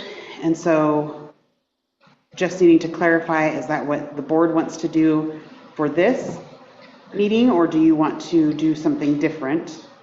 That has been a kind of a in little itty bitty print down at the bottom of agendas in the past. And then of course we get the results back and then we adjourn. So the big part is that landowner comment piece. Is that in my mind, you have two sets of comments. You have things that, hey, I'm unclear on something. Can I get a clarification of a ballot measure or whatever? And then the things that come up like in real time during the meeting. And then you have public testimony, and where people bring up kind of new topics to the meeting. And so then the question is, where does that fit within the meeting? How do we manage it? How do we, there's some people that want to have, read the motions and then have discussions on the motions. There are some people that say, hey, you're getting the motions in advance. We're having town hall meetings. That's the time to ask your questions. And we're saving public testimony for later in the meeting. So we need to make a decision on that. What's the appropriate, what's the appropriate level of comments to make sure people are comfortable that they understand what they're voting on? And where does that take place in the meeting? Yeah, Kyle, so let me skip forward to where we go down to what the actual, what they're getting in their packet when we talk about what they are receiving. So they're getting the candidates for the directors, they're getting all the names, they're getting the ballot measures and the pros and cons that were put together. So there's the ballot measure 1, ballot measure 2, and pros and cons. So they're getting a lot of geared up information already to be able to understand what is actually in the measure. Those are done. I think it's important, but can we just read those, make sure every board member is comfortable with the ballots? I think that's really important. Yeah, so the first one was shall the association amend bylaw 3.7 to increase the annual assessment from $350 to $494 to fund ongoing operations and common area expenses, including taxes and insurance. This assessment would take effect May 31st, 2026. And then again, the pros and cons to them that came off of the PowerPoint that Kyle put together. And I don't know if those need to be approved as well. Well, I just know we made some tweaks to them. Mary, I know we sat in here and we were doing live updates to the pros and cons, and I know, Tom, you had some good suggestions, and I'm having a hard time seeing the screen. I just want to make sure that those are the latest words that we had. That was the file I sent you, and that I believe you forwarded the same file to Michelle. Okay, all right, Yep. all right. I will review it myself again, but, all right, does anybody have any concerns about the language in Measure 1? Is everybody comfortable with that? Just a little concerned about. Slides and all that. Hold a second, Tom. Tom has a comment. Go ahead, Tom. If you can scroll back to where we were on that first bylaw, so I can see the cons. You went, Yeah, I'm a little uncomfortable with the first bullet point because it doesn't really address the operation of our HOA. We are not a state or local government, and I don't think that has a place. I think a con is that if we don't increase the funding, services are going to have to be cut or something along those lines, because we are not keeping up with inflation. I think that this other thing really doesn't belong in there.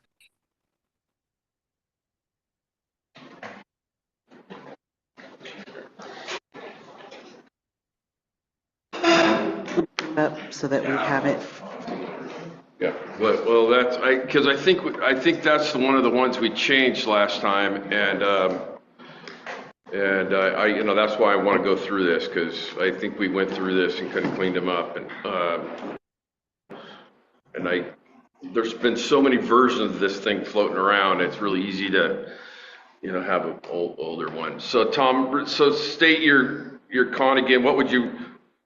Did we just remove that one completely? Yeah, I would say the con is that if we don't get the increase, if we don't vote it in, we're in a kind of a budget crisis. That's really what affects the whole group, and that's the purpose of the increase. I think the other one is ancillary, but I don't think we need to bring that up. I think it's if we pass this thing, good things happen, and we can take care of our business, and if not, we're back to cutting what little meat's left on the bone. It's not a deal killer for me, but I just don't think that first con would not sway me as a landowner one way or another, because it's I mean I think it's obvious, but it doesn't explain what would happen if we don't get the increase. Well, I don't disagree with you. So I took the time to write this first draft. We reviewed this. I think you were right in that we removed that.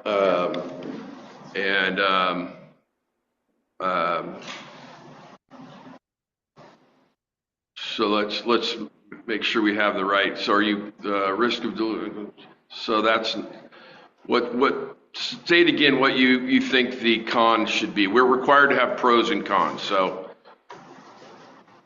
I want everybody to chip in on this because I'm not the best wordsmith. So, I would say, the con vote, a no vote would confine us to our existing budget, which hasn't been increased since, I don't know, what is it, 1994? And it makes it challenging to address all the needs of the association.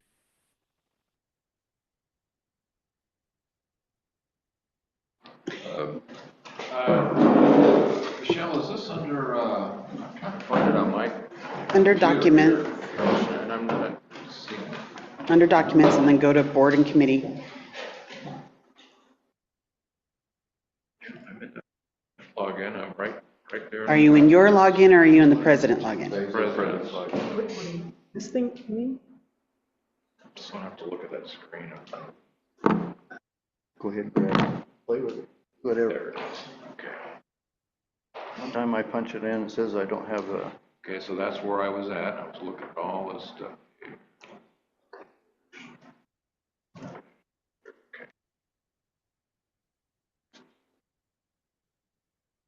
Okay.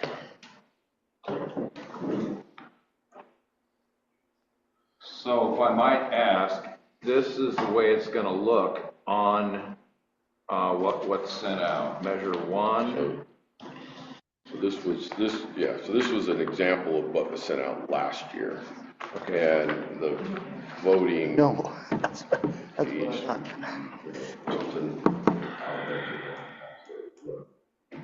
Well, my point is what about the, the actual PDF that shows, the Director said. spreadsheet with the information of here's Should have where we access to were everything. before and here's where we're going now, the full layout of, so people can look at it and make an informed decision based on it. Sure. Well, we haven't got there yet. We're just trying to get. This is just the verbiage and then we'll get wording, to that. right? Where it's So we haven't got there. Okay. yeah. Yeah, and it's the same verbiage that I sent you after the 21st meeting. So it is, that didn't get Okay. changed. Okay. Okay. So I'm going to pull that up, Mary. I'm sorry. All right. So if everybody's looking to me to put up some additional words, I'm looking for you to help me.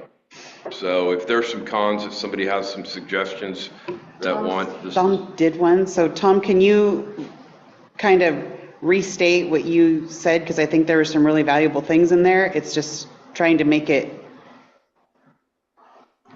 so that it is a couple sentences versus, longer. I would just say that a no vote confines the board to a budget that was established, and I don't know what the date was, but inflation has eroded our ability to take care of all the common areas and deferred maintenance on buildings, et cetera.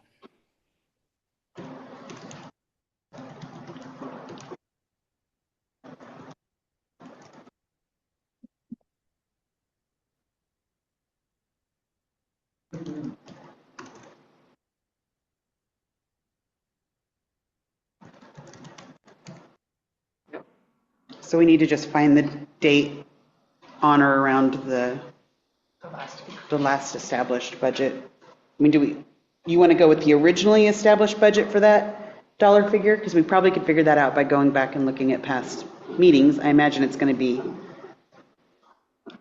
a hot minute ago. Or do we want to make a more generalized statement? I thought it was the year. Yeah, that's what I'm. 19. The date you sent that to me, 21st. It was right after the meeting. I forwarded it to you. first of, It's December. Got it.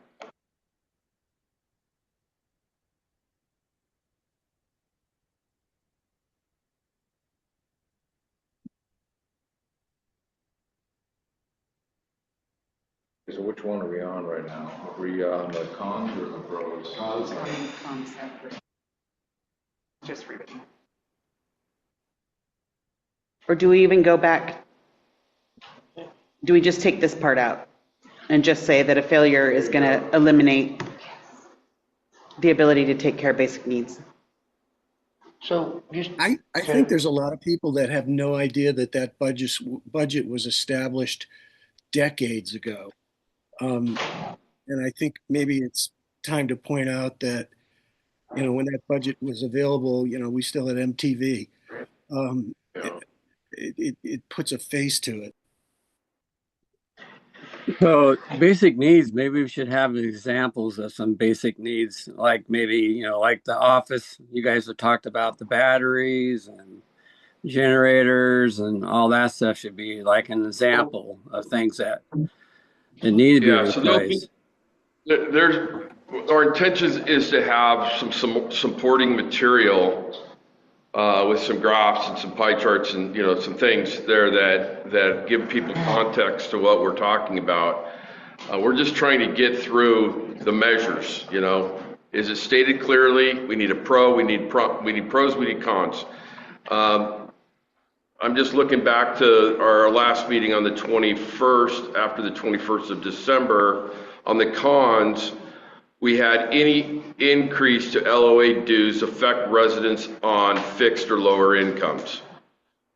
I don't know if this version, I have that still in here. And I'm not comfortable with that language. That's fine. So I thought we struck that. And then risk of delinquencies, higher dues can lead to a small rise in unpaid legal assessments, which creates administrative and legal burdens. I thought we scratched that as well. Yeah, I'm not comfortable with that one either.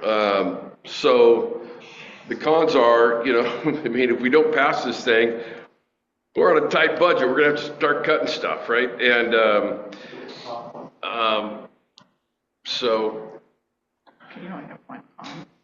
but if we, yeah, the only reason we got the pros and cons here is one, it's a good message, but it's also a requirement of the asks. So we have to put some pros and cons in for each one of the two measures. And I'd say just make it simple. If we don't have an increase with reasons of everything's gone up and so on and so forth, just make it real simple. I don't think we have to get into the real little pieces. Well, we need to write something down. So if people have come, I mean, this is where it gets, unfortunately, it gets tricky. Like let's keep it simple. What do we want to say in the con? I don't have a problem with the bottom.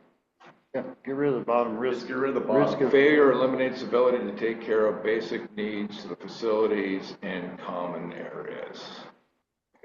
So you're saying scratch this one? Failure. What's Chat GPT tell you? I mean, I just pulled that up. That's funny you said that. I just pulled it up. I asked it to rewrite it. Let me show you what Chat GPT said. I had it rewrite both of them, so I'm just going to put them here so you guys can see them. Ooh, that sucked.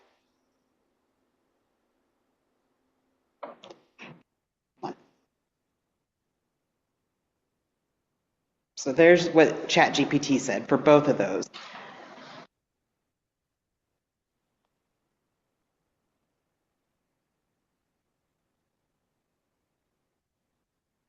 Words a little bit better to custom tailor for our specifics, but the basic elements there.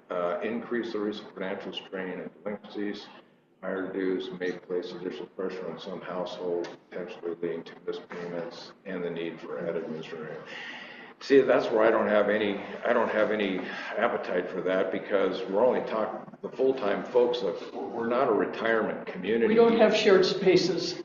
Yeah, I mean, this is a recreational property with 125 or so people that live it full-time. So whether people have the need or not for quality of living, I don't know. I just don't feel comfortable with that kind of reasons having an impact.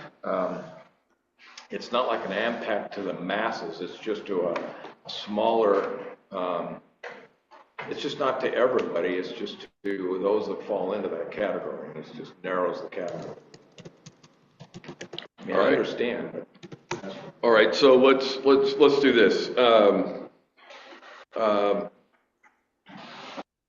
We don't have anything here that we're 100% concrete on, but I do think that we could work together as a small team and tighten this thing up.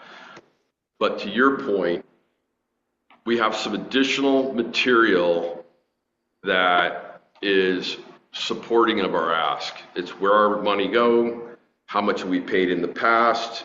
There's been some confusion when people look at, we're going, from 350 to 495,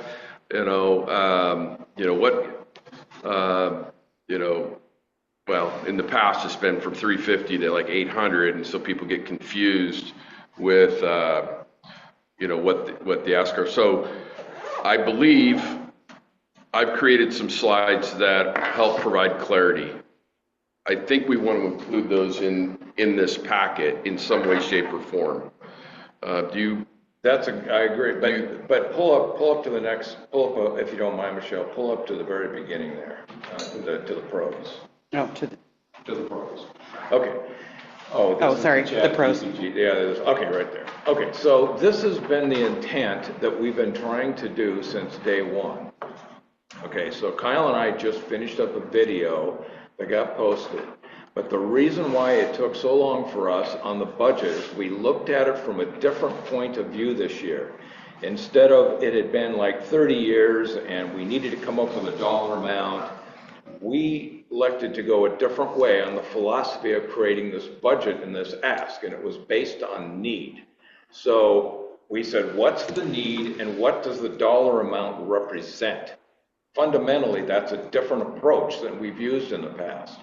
So that needs to be explained to the membership that we based our budget, our ask for this measure number 1, based on need, and then the number came out to 494, and we did not adjust it.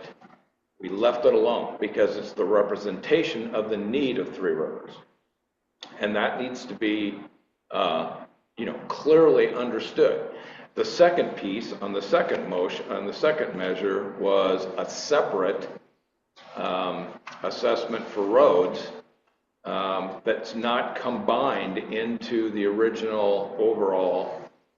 That's measure 2. That's measure 2. Yep. But when you look at the chart that goes out that Kyle is referring to, it very clearly shows the assessment for the dues for the general fund, the $50 marina fund has always been there and will continue there until we elect to not, but it's there. And the new ask for roads, which is $275 for a 3-year period. Again, the same approach. What is the need for the infrastructure for roads, and what does the number represent? What's the representation? And that really tells the story. So when we go to the membership, I'm just using these from the philosophy standpoint. When we put this information together out there, it should be with the intent of what is the representation of our ask, and what does that represent? So those charts and stuff are very instrumental. They tell the story that backs up the verbiage here. This is just the pros and cons, but the real message needs to be in the packet that explains why we did what we did, what is our needs, and how, Are we done with pros and cons? Is that where we moved on to this now? I'm sorry, what was your question? Are we moved off the pros and cons? We got that done? Is that why we're on to this part of the discussion now? No, I'm just saying, as we are crafting the pros and the cons, it's under, like, for instance, it says funding requirements are based on a bottoms-up forecast based on need.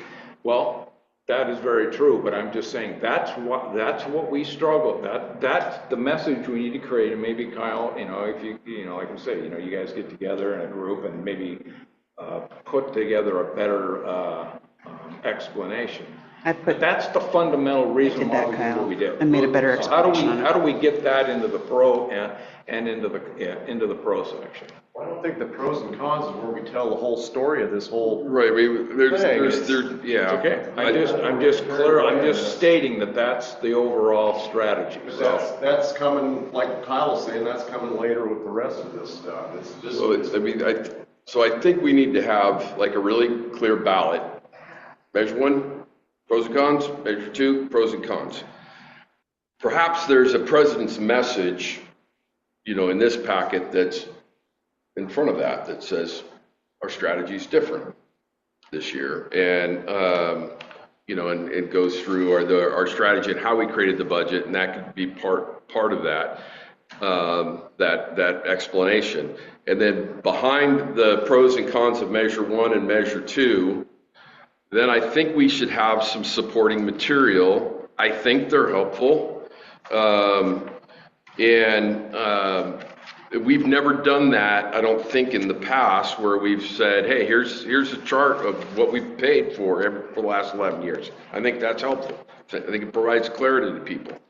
I don't think we've broken out, what are our top 10 budget items, in terms of where our money goes. I don't think we've done that before.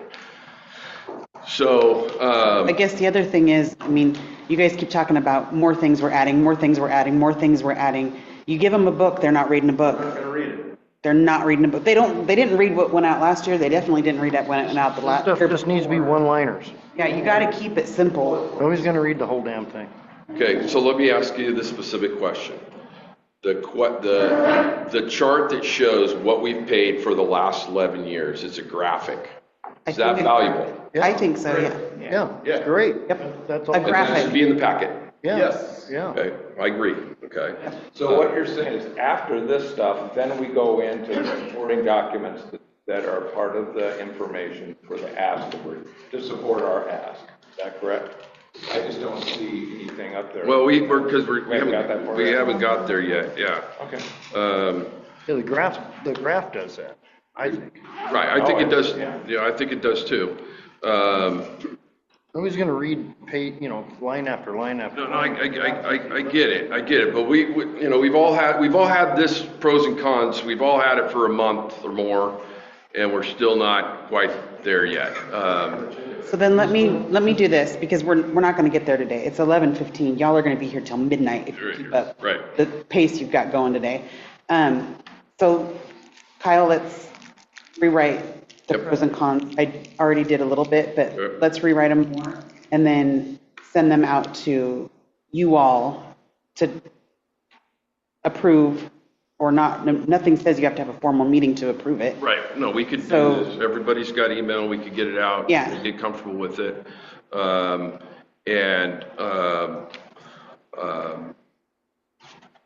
Okay. And that'll allow us the space to, let's keep going, so I can keep showing you Yeah. what we've got.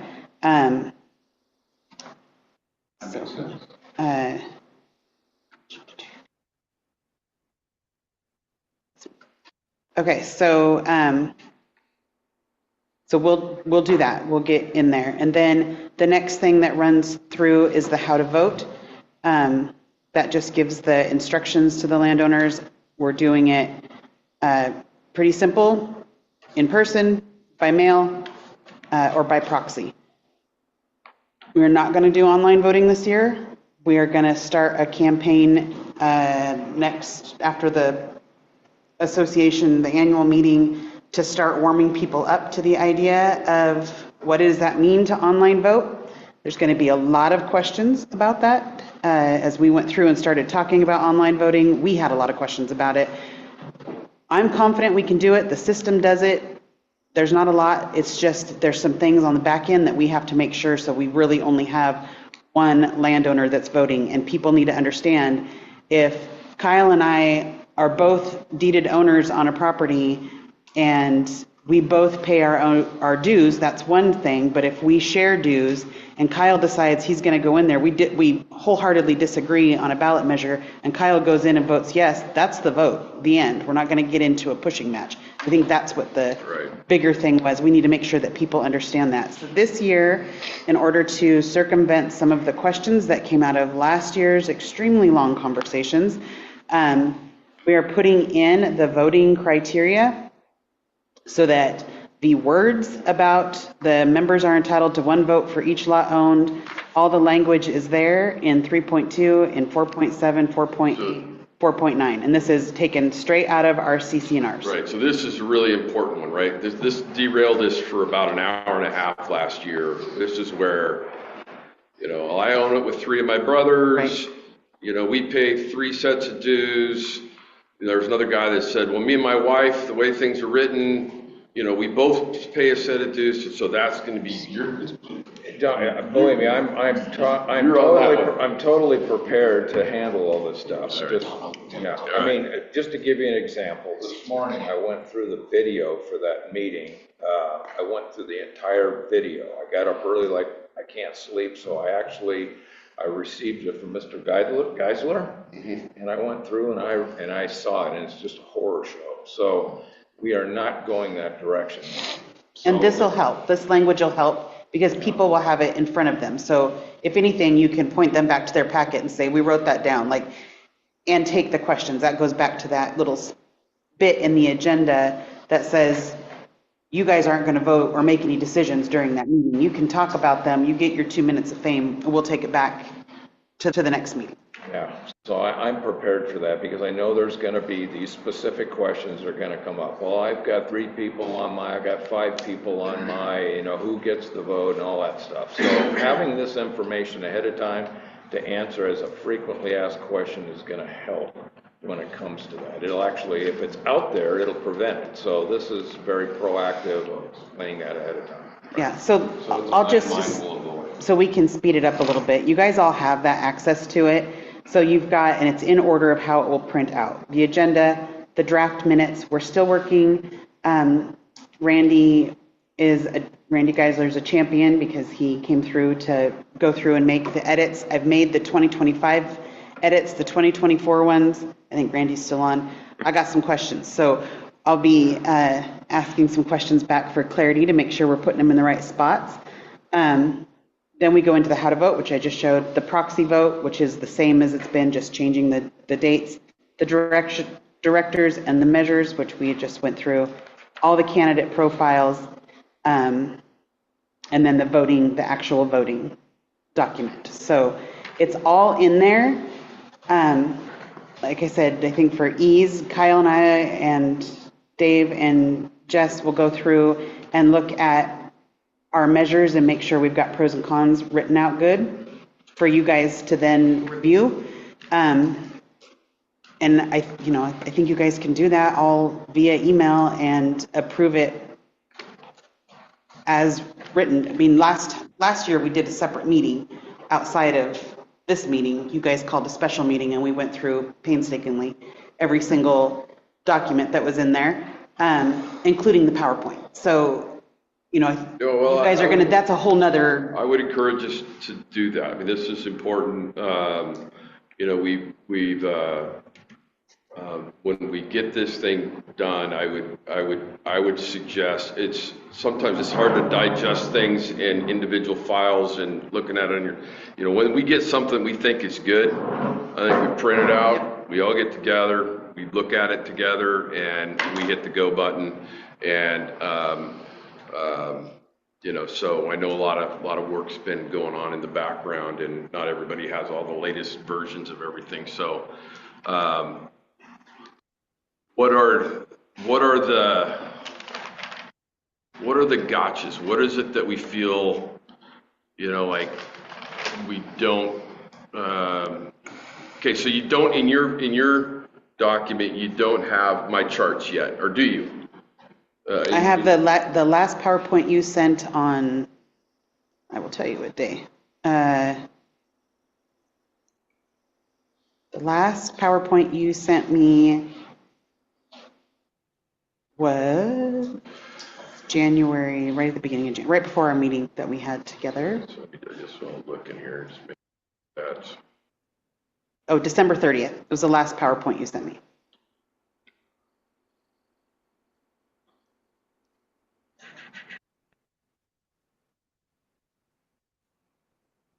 I have a question statement from Randy Geisler, but I don't want to. Yeah, go ahead and ask the question. Randy is asking, I know this is out of order, but conduct of the annual meeting, a procedural question. Will the actual organization of the agenda be discussed by the board?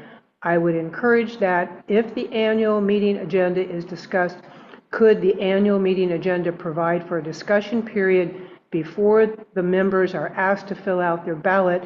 And could the agenda also provide a place for new business to allow members to offer motions from the floor before people leave the meeting? The public testimony is too late in the agenda to address a motion from the floor to involve the maximum number of members attending the meeting, because many people have left the meeting by the time public comment is provided for. Having this change in the annual meeting agenda could make the members feel that they have a chance for meaningful participation. Could discussion of the above be on the board agenda before that is published? So the answer to that is, I'm looking at the agenda right now, and when it comes to the measures, Kyle, when it comes to measure number 1, Kyle will have an opportunity, and myself, to speak on what our ask is, why we're doing it, and so on and so forth. We'll be able to answer any questions, address measure number 1. Measure number 2 will be roads and I will be addressing that one. I'm not sure if Kevin's going to be there or not, but we'll address the reasons why. We'll go through all of that information, inform them of and have the opportunity for a question on the measures and so forth. When it comes to the what we've been doing with our monthly, is we've been bringing the public testimony up front because that made a lot of sense, right? With the annual meeting, the only reason why we haven't established whether it's up front or further down is because of the time element that is required to count the votes and so on and so forth. That's why public testimony has traditionally been further down. I would say, Randy, I think we need to consider that on the agenda, and we'll make a final decision. So we haven't made one yet, whether it's going to be at the top or whether it's going to be at the bottom of the agenda. It's going to be early into the or it's going to be later on. Whatever it is, if there's a lot of new stuff that's going to come up in the form of new business, we probably won't be able to evaluate it anyways, because if anything new comes up, we'll need time to digest it and spend time with it and then respond. So I'm just not sure which way we're going to go yet.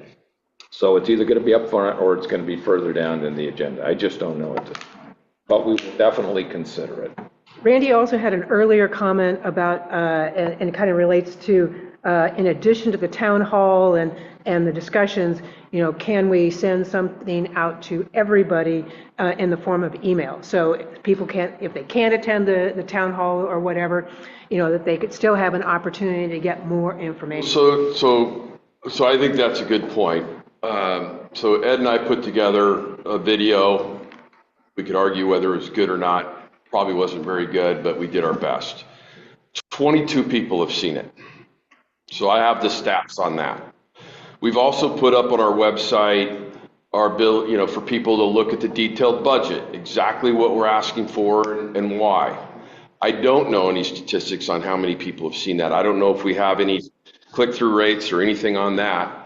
But one of the things we might consider doing is sending out an email blast. And I know we're very cautious around not spamming our membership, but this is the most important thing we have on our table right now. And so that might make sense on, getting something out there like, hey, we have, I've heard questions on, well, what are the topics we're going to be discussing at this meeting?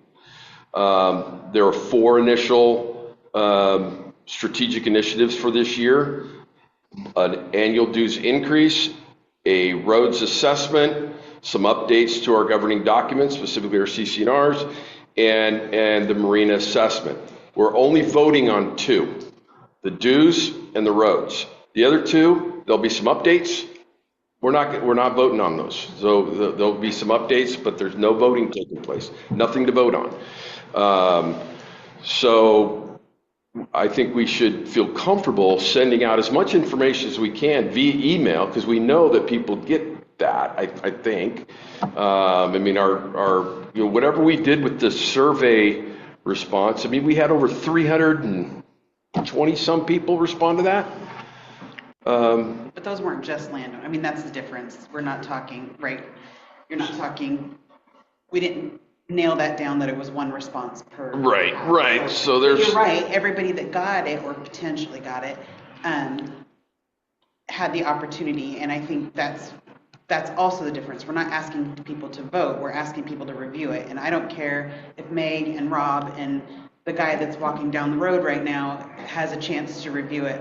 So what's the best way to make sure we get this message out and people have had a chance to digest it? Well, we've always done the email. The email from the Three Rivers, the HOA Start application has been very successful for other stuff. So when we're doing that, when we're mailing the packet, obviously we have to mail the packet. You're doing a summary of it in an email. And there's nothing that says that we can't attach the entire packet to the email. There's nothing that says we can't do that. Except the voting. We can eliminate the voting pieces. Right. We want to give people the bulletized Cliff Notes version. Hey, 2 ballots, it's $494, it's $275. I think we need to address the Marina, that's going to continue. People have questions on that. And then the next question is, how come you need this much money? Where is that money going? Boom. Here's exactly where your money's going. There's a detailed budget line item by line item. You're looking at it, the top 10 line items, in terms of, where, what our insurance is, what our office costs are, what are our security requirements. We have all that data. So I think we get all that stuff out. So you're suggesting an email blast using HOA Start to do that. And how quickly can we get that out? And do we have the content that we need right now to do that? Or what's missing? What's preventing this? As long as you have your measures, as long as you guys are good with not the pros and the cons, but the wording in your measures, if you guys are set with those, then we can easily get something pretty quickly that just says, here's going to be your measures, and here's how you get more answers to your questions. And all those charts he did, that's a So visual, people need that. So getting that out early this week, we could do that. I mean, that's Easy. we could push a message in the next 5 minutes to all the landowners if we wanted to. It's just making sure that you have everything that you need. Well, that's cool. That's the goal, and I'm glad to hear that, because right now we've been, whoever's on the Zoom on occasion, whoever's in this meeting, and all of us, that's been the span. Getting it on the website with the video and so forth, I don't know how much we've been trending lately, but We're not. we want 700 people to know ahead of time before this annual meeting what's been going on. We put all this work, all this stuff into this, and so we want to be able to get that in broadcast to as many people as we possibly can with the tools we have available. So I know we've got the email, we've got the website that's got all the housing and the information they can go to. We've got everything in place right now. So what can we do to get the maximum amount of information to the mass? And we got the answer. We're good to go. We'll tighten up the ballot measures, tighten up the supporting documents, and the communication team has a green light to get that out the door. And how much time do you need for that, Michelle, to get that email from us, and so we can get everything to you, so we have a deadline for that we can meet? Well, we promised, the promise is we have to get the package, I would say no later than the end of January. We have to have the package to Julie to be mailing, so. The packet due, we already had Well, we built in some time. The packet was originally due, what we put in the schedule was tomorrow, the 19th. Yeah. But it's being mailed on the 2nd. Correct. So we have some time. And she's already got the prep work. She's, Right. got the heaviest lift done right now. Right. And we could always give her the one form the proxy that has the other additional item that's going to take her the longer. I don't know if that's going to be more confusing for their files, because we give it to her in one packet. All right. All right. Okay.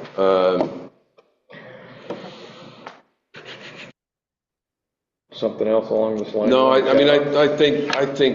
think we'll just break up into a smaller group, get this stuff done, get everything mailed out to people, the ballot measures are the most important. I want everybody. I just don't want anybody on this board to go, you know what? That's not what we agreed to. That's, I want and I know that's happened in the past, because I've talked to other board members and say, hey, there was a small team of people that put this together and nobody saw it until it was too late. So I don't want that to happen. I want everybody to have a voice. So, I agree. The 7 years I was on the board, a lot of times that stuff went out and we never got as a board to see it before it went out. And we don't want to do that this year. All right. Steve, do you have any questions, concerns? You've been kind of quiet over there, and that's unusual. I know, I'm just studying. Okay, where is the quorum information about in the very first page of our packet? Quorum. If a quorum should not be met. We haven't put that's Okay, but it's Dave, gonna be there. we'll put it in writing. I want to make sure it's there. Writing on when it goes out in the mail out. So it has to be posted on the packet. So do you want that on agenda page? Do you want that? Where do you want that? I just pulled last year's, it was on the first page, I mean, after the picture page, but it was on the first Needs to page be right in in the there, 'cause middle. if we don't meet a quorum, Yeah. then we can go to close the meeting and go to reduced quorum. Yeah, Do we have to have that noted? Yes. Yep. Okay, Yeah. so that solves that piece. yeah, that's a We don't law. have to go to a reduced, but it is a possibility we need to be. If we don't note it, we won't have a meeting. Yeah, right, it's, People there. we have a, yeah, okay, very cool. Wanted to make sure that was there. I am all about the, You feel real comfortable with that redundant, I mean, with the reduced quorum, and we're all legal with that? Yeah. Real good, Yeah. okay. Okay, it's in our bylaws. In our bylaws. okay, very cool. It's actually nailed out, Okay, and there's a state statute on it. The committee, I'm all about the committee doing everything here. Are you guys talking about concerns that may come up? I mean, Ed said he was ready to go with, What concerns do you think we should have that we haven't maybe thought of? you know, I know you got the marina, if you got any questions going on the marina. I will be talking about the marina. I will be giving an update on the latest update on the marina. I think Spencer's own HOA is gonna be, brought up. I think people are gonna be going down there. So the question is, does he have his own HOA or, It's just the rumor or what's going Right. around. What's this deal about, and I'm just, right. So what's this deal about, Spencer having his own HOA and So he left it open? What's going on? How do you address all that? want me to address it? Yep. I can address it. It isn't his own HOAs, it's an additional to ours. Ours Oh, I know comes- that. I know that. I just want to make sure that people talking can answer the question.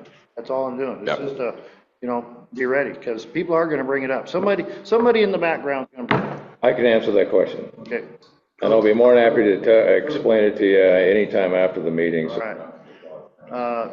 And just so that we're all aware of everything, I'm still looking for the annexation of the Spencer property, which would have been back in Randy's days, though. You gave me information, but it still didn't have the annexation. Annexation agreement. We'll make sure that needs to be put on our website. Yeah. If you're gonna do his, you should also do Raybines then. I found Raybines, actually, I think it's You posted. should address it. Yeah. Yeah, hang on a sec, just, Steve's there, just keep rolling here, because there's a couple things I need to go through as well, so. What else you got there? Oh, well, these are just things that we ought to be ahead of. Kevin's gonna take care of the roads. Kevin's gonna be talking. I'll be addressing roads probably. You're doing addressing I roads? think Kevin's gonna be in Mexico or something. Oh, all right, okay. Shoreline, who's doing that?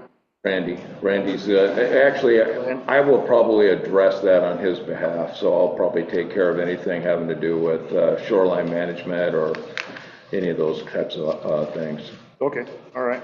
That was just the things that. Okay, no, it's very good. So in the interest of brevity, I just want to let you guys know there's a couple things. One is,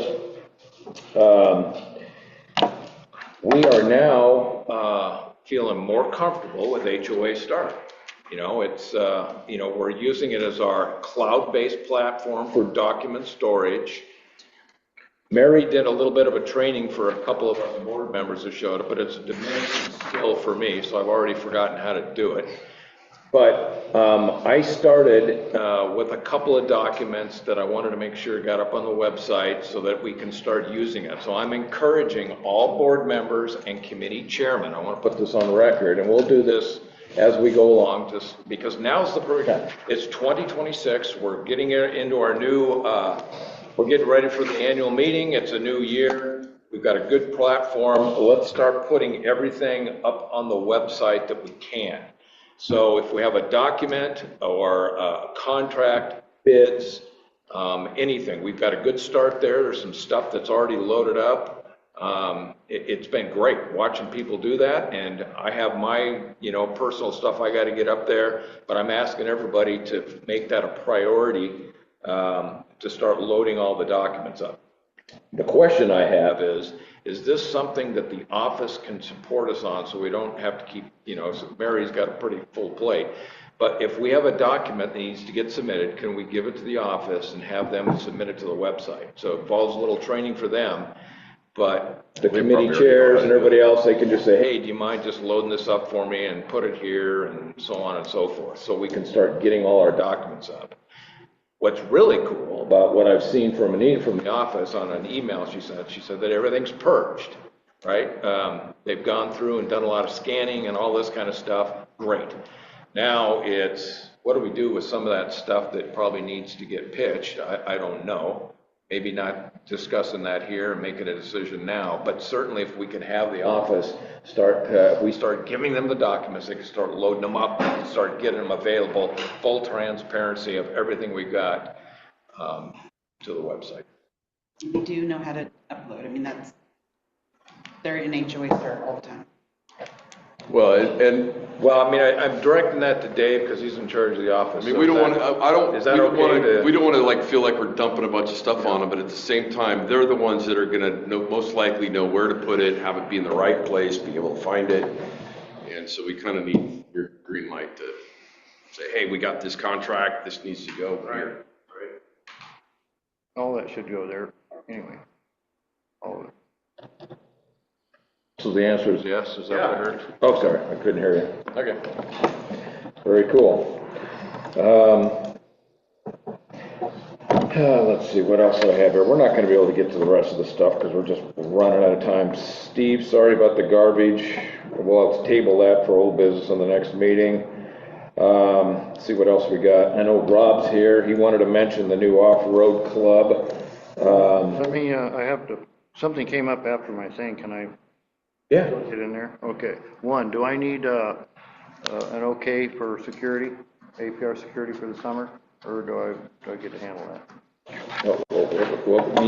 mean a bid and a contract? Yes. Oh, no, that's your responsibility. We've got a budget item for that. Yeah, okay, I'll be on. Yeah, so when you get them. Under budget. Yeah, when you get them, just upload them. Good with that? All right.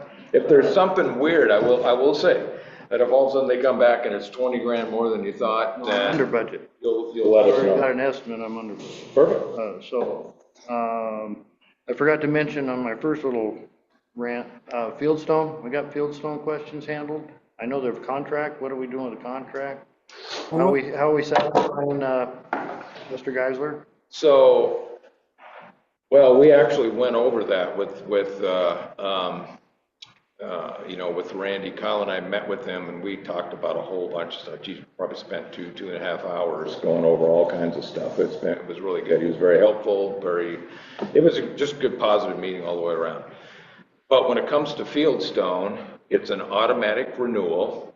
So I had the document. Mary was kind enough to get it posted up on the website for everybody to see. So if you want to know what's going on with what is our scope of work, Exhibit 1 is up there. The costs, the termination, everything involving Fieldstone, the same stuff that Dave and I spent 3 hours with earlier on last year, going over the whole process of what it is they do for us. It's all on the website. So right now it automatically renews in February. Tom, you could probably, Tom, are you on mute? Yep. I don't think so. There you go. Okay. So Tom and I have talked this. As Tom's responsibility for treasurer, he's going to be looking updating the February, it automatic renews. So it needs to be updated. In other words, as an example, Pay Dicky is listed there instead of Appfolio. There's some various stuff that needs to be housekeeping wise needs to be there, and it's a 5% increase this year. So we run about $32,000 a year on Fieldstone's costs. So if you divide that by 12, that gives you an idea of what our monthly fee is, and it's like $2,600. I'm not bothered. I don't know that anybody's going to ask that kind of question. No, but I'm just explaining to you that part of that will remain about the same budget-wise. So there's not going to be a big increase there, and it's the same scope of work. It's the same thing that they've been doing. So Tom's will be getting that, and as that gets updated, then it will be posted to the website as well. I might just add there because I get there's specific language. Go ahead, Tom. Yeah, go ahead, Tom. We do have one issue with the scope of work contract that we have, And that is related to, I think, the vote we took last month or the month before, where the office would, we would put on the invoices that the office could collect the money.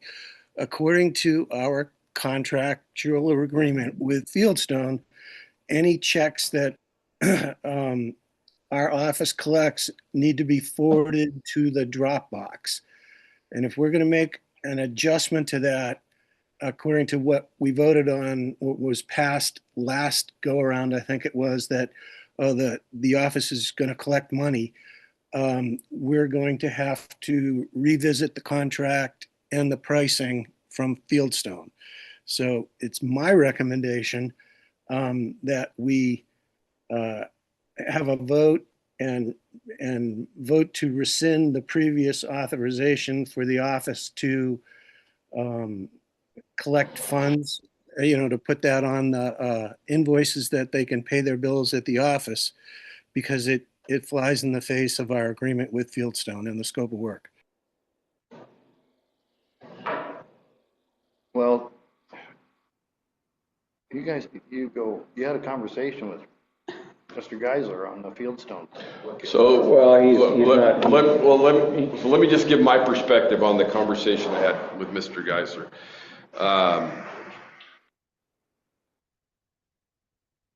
There was language in our contract and in our bylaws that limit our ability to delegate to bookkeeping services and bookkeeping and accounting services. That's what we use Fieldstone for, bookkeeping and accounting services. They are not a management company of Three Rivers. We don't intend them to be a management company. We voted on that in 2024. It was voted down. What we do use them for is bookkeeping and accounting services. And Randy was in support of that. He's also a cash guy. And there are other people in our community that want to be able to pay cash and come to our office and drop off the dues at the front gate. And we've always been able to support that, and we continue to have an option for people to do that.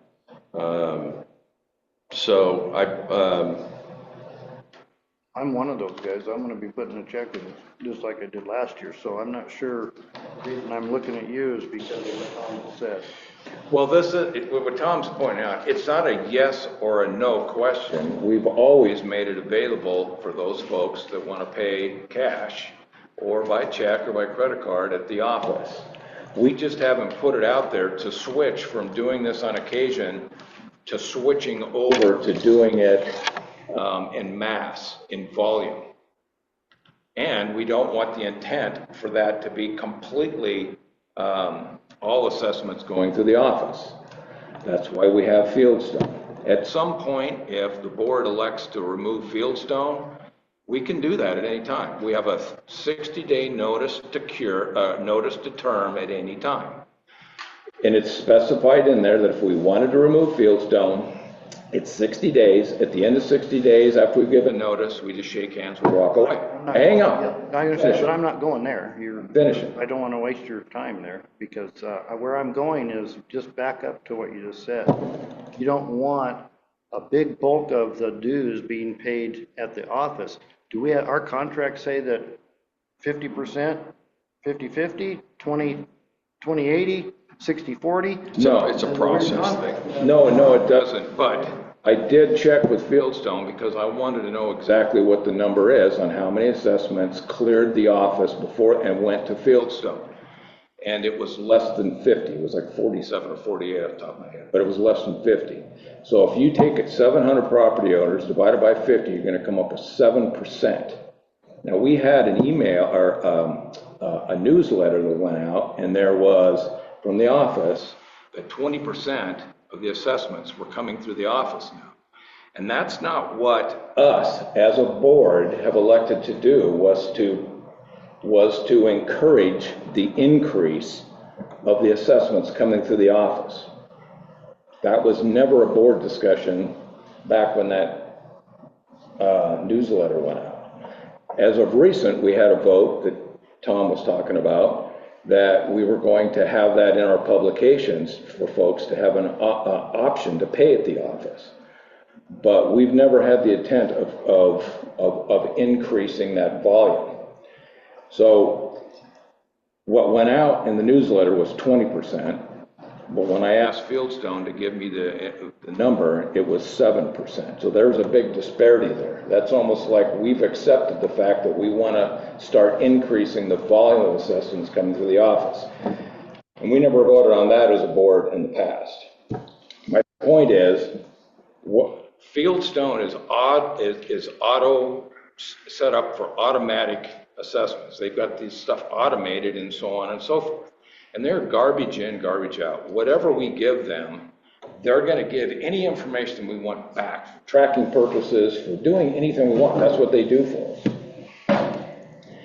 So what Tom's talking about here is if we start increasing the volume, what Fieldstone's going to have to do, they're going to have to manually calculate all the stuff that they normally have set up for automatic. And that means they're going to have to put more people on it. There's going to be a cost increase. The scope of work is actually going to go up to do anything manual that they already do automated. So I just want to remind everybody that the reason why Fieldstone was chosen in 2014 is because an embezzlement took place back then. Let me finish. Yeah. Let me finish. I'm just tired of hearing this embezzlement thing.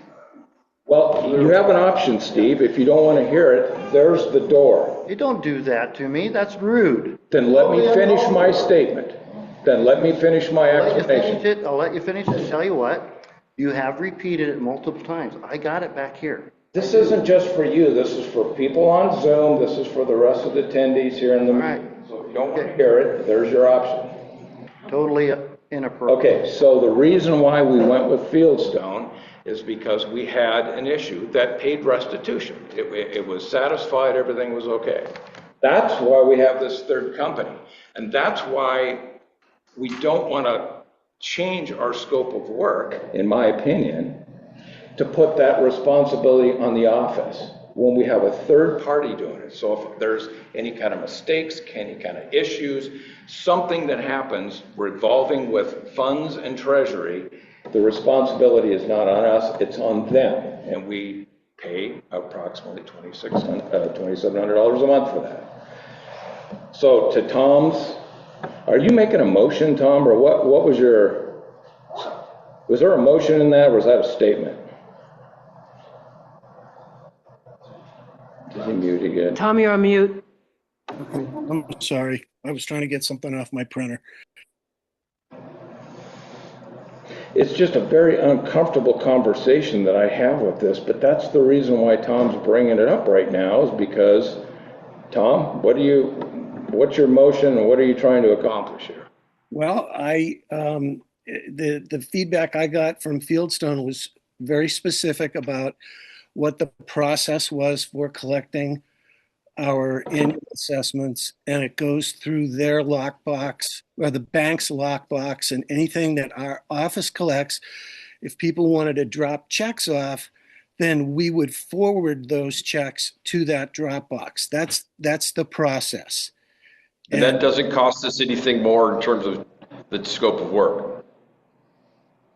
That is correct, although that now we assume responsibility for mailing those checks down to the Dropbox, which I don't know that that's something that we should get involved in, but it's just what do we keep, if we have a procedure, how often are we going to, every time someone drops a check down, are we going to immediately send it to the Dropbox in California, or are we going to hold them for a week, or what have you? It's just, I think it's an unnecessary step that, people can drop something in the mail. If you want to pay cash, you can get down to the post office and buy a money order. I mean, we don't have a cash. Say that again, Tom. I didn't hear what you said there on what's the process if somebody wants to drop off their dues via cash in the front office? There is no process according to our agreement with Fieldstone. All right, with the scope of work, all monies are collected through the Dropbox, through the, via a check or money order. So there is no process in terms of taking cash money at the office. So I would push back on you that we do have a process for collecting cash in the front office. We've done this before, in the past. And there's not that many, out of our 700 dues paying members, there's not going to be, a lot of people paying cash, but there's some people that are cash paying people. We need a process for that. That's fine, but I would like to handle these as an exception rather than a rule, or we're going to be back into a renegotiation of the scope of work agreement with Fieldstone, which could increase our costs.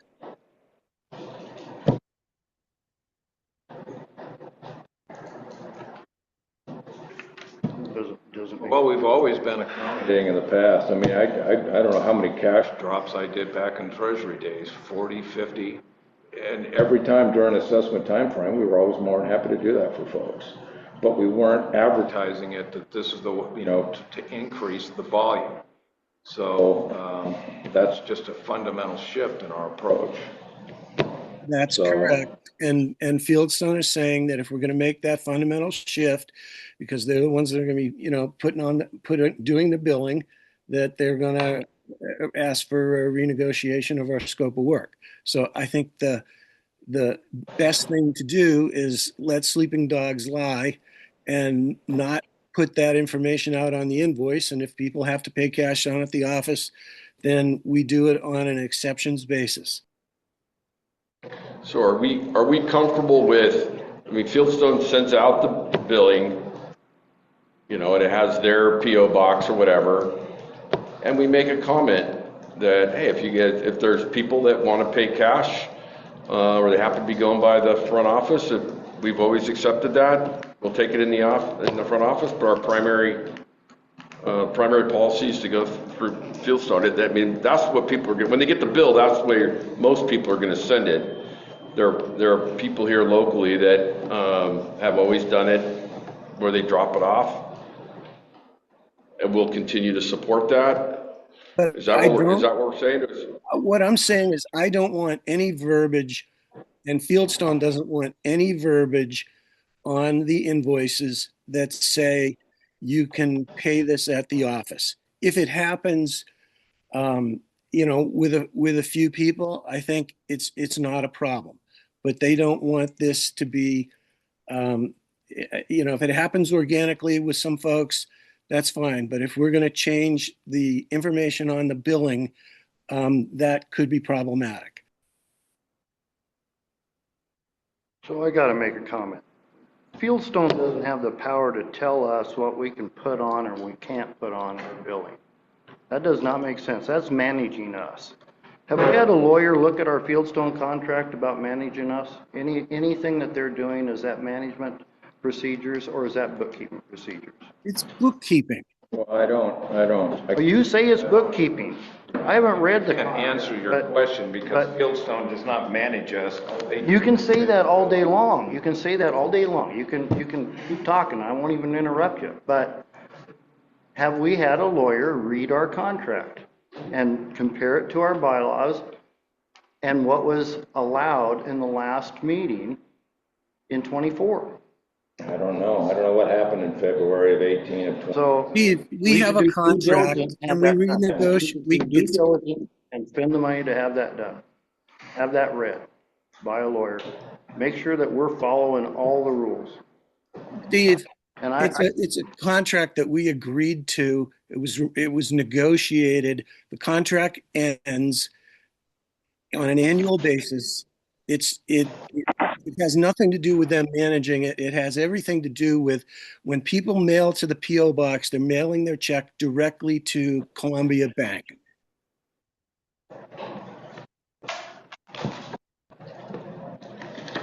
I don't agree. All right, so is there a motion here, or where are we at? Yeah, I don't know what Tom, if he asked a question or not, or if it was a motion. I would like to make a motion that we rescind the prior vote to put verbiage on the HOA assessment invoices to inform our landowners that they can go to the office to pay their dues. Can I ask a question? Sure. Sure. Well, we got a So I motion, just want to, actually, we got a motion on the I want to table, get this so, motion written down here. yeah, hang on a sec, Tammy. Okay. Dave's, got Say, some. Tom, a little slower. Restate the motion, Tom. The motion to rescind the previous rule adopted that we would we would require Fieldstone to put on the invoices that these can be paid at the office.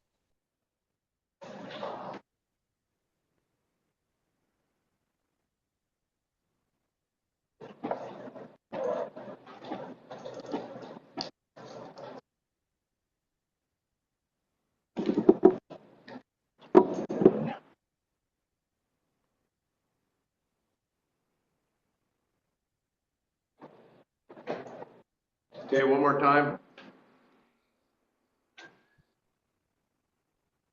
I would like to make a motion to rescind the previous rule adopted by the board that we would require Fieldstone to add verbiage to the invoice that gives landowners the option of paying their dues at the office. I'm not saying we can, and that's my motion. I'm not saying they can't. I just don't want it advertised, nor do they.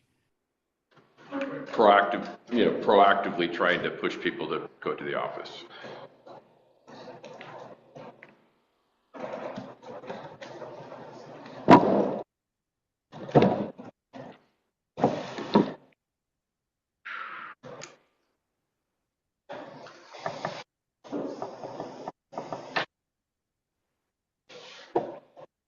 Do I have a second? Yeah, I'll second it.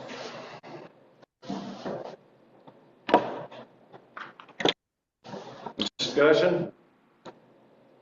I wanted to make sure I heard something correctly. I don't know if I did or not, but did somebody say that the annual dues that was given to the office, then they have to actually um mail it to that PO box and they don't put it in the bank account? Is that correct, or did I hear that wrong?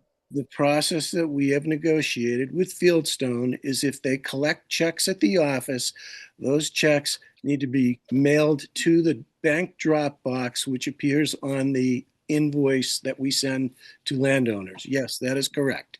And I'm not Okay. in favor of holding checks and bulk mailing checks down. I don't think that's within the scope of work for our office. So what happens if somebody goes in and pays cash? Are we mailing cash to the Dropbox? No, I think we're handling those on a one-off basis, and we do a transfer from the Umpqua account to what used to be the Umpqua account, our checking account, to Fieldstone. But it's done in small numbers, and they seem to be okay with that as one-offs. But if we start advertising and beating the drum to drop checks off, we're going to have an issue, and we will have to renegotiate the scope of work with Fieldstone, which also creates the risk of a price increase beyond the 5%. So Mary, right now on a cash drop, if you collect an assessment, whether it's either cash, credit card, or really, I think if I read you correctly on what you found in the due diligence, putting those processes together and putting the flow charts and all that stuff. It's just cash is the only thing that we're talking about with a drop, correct? With the drop, it's simply just cash. The checks actually go through the scan system and then are filed. But Is Fieldstone at all in any of that process? they are copied on, well, the total goes on the spreadsheet that gets sent to Julie. Okay. But They get a copy of all the checks. and they get a copy of So all they the get a checks copy too. of all the checks? Yeah. They're getting the copies, so there's still a record, once we receive the stuff, there's still a record, and it's still, Fieldstone still gets the information, but there may be a little disbursement of where the checks may go with the automated system, the scan, whatever the system is now. Yeah, the only issue would be on the cash, it says what it goes to, which would be, the dues. There would be have to be some mechanism to say what landowner that cash came from. Okay. And it could be added to the same spreadsheet because they work on the same spreadsheet I do. So between the office and Fieldstone, it's going to be of record, and we'll be able to document it, and we'll all know exactly what took place, which is fine. Yep. Just as a side note, the processes that we found when we went in there to get you up to speed and write those instructions and so forth were pretty solid. They were. Matter of fact, there was a couple of increases that I thought were pretty cool with the elimination of the checks, having to do all that and just strictly cash. So I found that those processes pretty good, and I appreciate you uploading them. So from a knowledge transfer, the next person coming in, because we're all transitory, the next assistant treasurer will know exactly what to do. The new treasurer, which is very highly likely coming up here in a couple of months. So I appreciate that. So that process is pretty solid right now for them. So. Any more discussion? Yes. We are not advertising like we're selling ice cream cones here. The Fieldstone puts on there, you can use their credit card option, or you can send a check to San Francisco. All we've added is that third option of mailing it or paying in cash, check, cash, whatever. Mail it here, you can do it in person. We're not saying you're going to get a discount, we got a sale, anything. It's just the three options. Like I said last time, if half the people, 50% of them pay in the office, that's what the people want. That's what the majority wanted. If only 10 people show up, then it was only 10 people. It's still on there as an option. I'm not asking for anything else. So this is a lot of, I'm not sure that there's good information from Fieldstone, and whether we have that information correct, it just doesn't make sense to me. It creates more work for Fieldstone, and more work means they're going to raise prices. Nobody does anything. You know what I might suggest, Steve, and again, I'm not trying to be, but I'm just saying, what might be best is, Julie's so cool, just call her up. Call her up and just ask her, what's the process, what's the stuff. I mean, it doesn't cost us anything, and it's just another way of just understanding our primary business partner in the relationship we have. Just give her a call and she'll walk through the whole process, and you can make your own mind up to whether it's good, bad, or indifferent. That would be my recommendation. Okay, we're ready to vote. Tom? Yes. So are you closing the discussion? Is that what you're doing right now? Any more discussion? Perfect. Okay, we're ready to vote. Tom? Yes. Tammy? Yes. Kyle? Yes. Mike?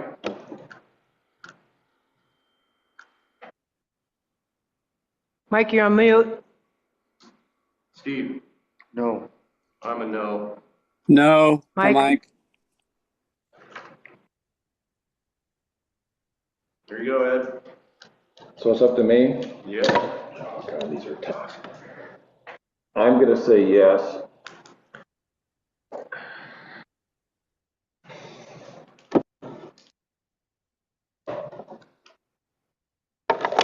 So a note from Randy, the current motion needs to be processed first, which it just was, but I would encourage a motion from the board member requiring TRLA attorney to review the Fieldstone contract for Rule 7.2 compliance. 7.2, authority to delegate. The Board of Directors may engage a professional property management firm or professional managing agent only for the limited purpose of procuring bookkeeping and accounting services. The Board of Directors may delegate any of its duties to committees. However, the board remains ultimately responsible for delegated duties. I was going to make that motion that we have our lawyers look at our contract for Fieldstone to make sure we're in compliance.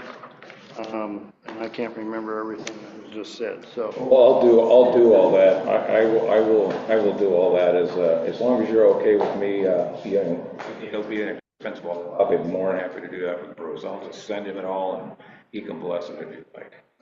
That's a reasonable ask. So repeat. So the contract is being renewed in February timeframe, and I think it'd be. Yeah, it's due February like 18, Yes, but having a legal review of that contract prior to renegotiation, I think Make sure that they are not doing anything that is considered management. Right. So that's, and if you want to add, are you saying you don't need a motion because you're going to do it for me, or? Do it anyways. It's appropriate. It's a reasonable ask. You can make a motion, but I'd like. My answer is yes. That I requested that to be done, and Ed, as president, agreed to that to make sure that Fieldstone doesn't do anything other than bookkeeping. Can do.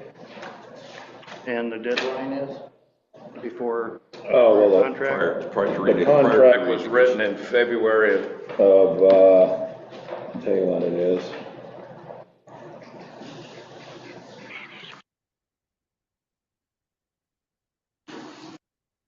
February 2018, first day of February 2018, so first day of February 2026. Okay. So I gotta get on this right away.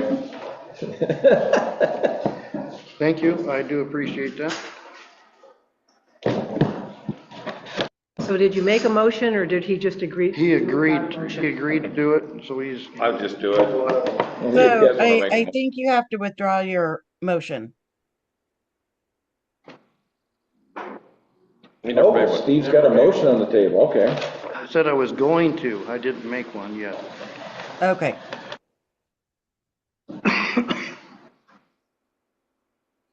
But I appreciate it. Correct. Okay, that handles all my stuff except for Rob. Are we in a spot where you can give him just a couple minutes here? And My spiel doesn't need to be part of the minutes if it doesn't have to, because it's, what I set up was a operating club.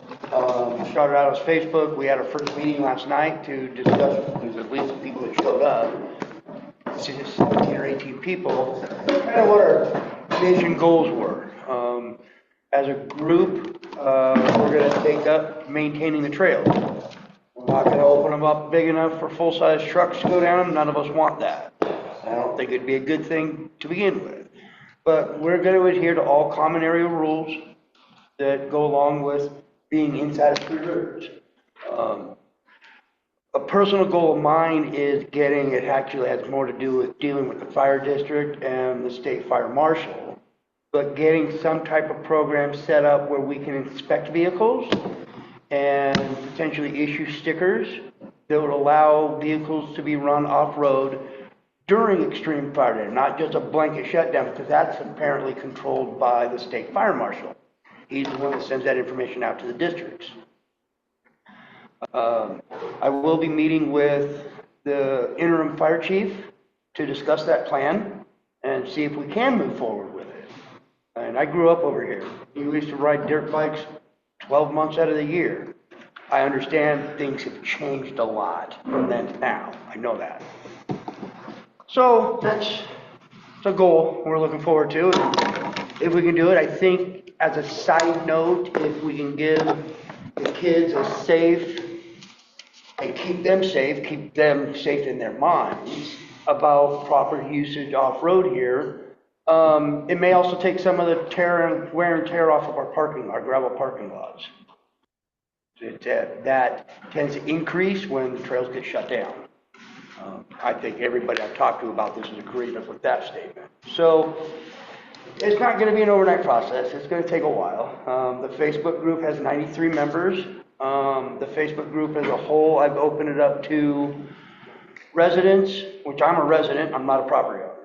Property owners, and then friends of. The Facebook's more just a forum for people to discuss, talk about off-roading, and maybe put together a ride or two, or trail riding, not just on property, but off property as well, up Green Ridge.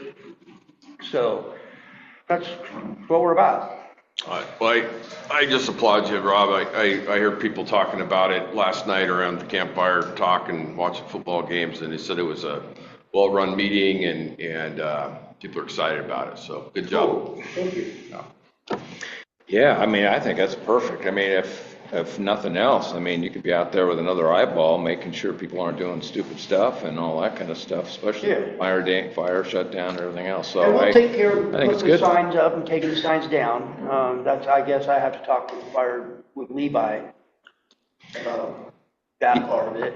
You know what I might suggest is you become part of the monthly board meeting. You give us updates, just keep us aware and so on and so forth of what's going on. I think that'd be cool, just letting us all know that that don't attend, that, hey, here's some stuff we talked about, here's something we want to go. And whatever board support you may need, that's the perfect time to do that, so. Okay. One of the things we did mention as a group, it kind of a group discussion, was how often we wanted to meet at a full meeting, and we decided quarterly. We're not going to have another meeting again until April. Okay, that's cool. And in April, one of our agendas is setting up some trail maintenance time, organized trail maintenance. Let us know how we can help. Will do. What's the Facebook group name? I didn't hear that. What is the name of the Facebook group? Three Rivers Off-Road. If you just search that, it's the first thing that comes up. Okay, cool, thank you, great Hey, idea. Rob, this is for just people, the club is only for people inside Three Rivers, it's not for the outside? I only have 2 members on the Facebook page that live off property. One of them is my sister-in-law, and the other one is an old friend of mine, four-wheeling friend of mine from the valley that now lives over here in Pitt.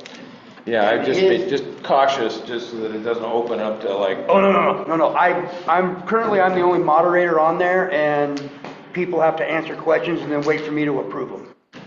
So Ed, thank you very much to Rob. I think he's going to do a great job with this club. I gave him just one copy. I only had one copy of our rules and regs. That's right, yeah. And probably the biggest question they're going to have is they want to improve the trails that we already have, and would be like probably moving rocks or trimming a tree or maybe even cutting one down. Don't know what they have planned. We do probably need to approve that they can do that. I would say that it would be respectful and prudent and reasonable that if before they go doing anything like that, that they would let us know what's going on and so on and so forth. Well, that would just be, it's just a good practice. Bring a cat in and start. Yeah, if a DX125 goes in there and starts clearing out our macerators, I'd say, yeah. They did ask about let us know. tree trimming and that kind of thing. Well, Steve, remember yesterday, the one guy said that. We need a motion. We need a motion. I make a motion, we adjourn our meeting. Yeah, and I think that's okay. I'll second it. Tree is down. Right fast, Dave, right fast. Tammy, Aye. Tom, Yes. Mike, Yes. Steve. Yes. Yes. Yes. Desperation. All right, we're done. Stop Thank you, sharing. everybody. We'll see you later. Thanks, guys, for being on. Thanks, everybody.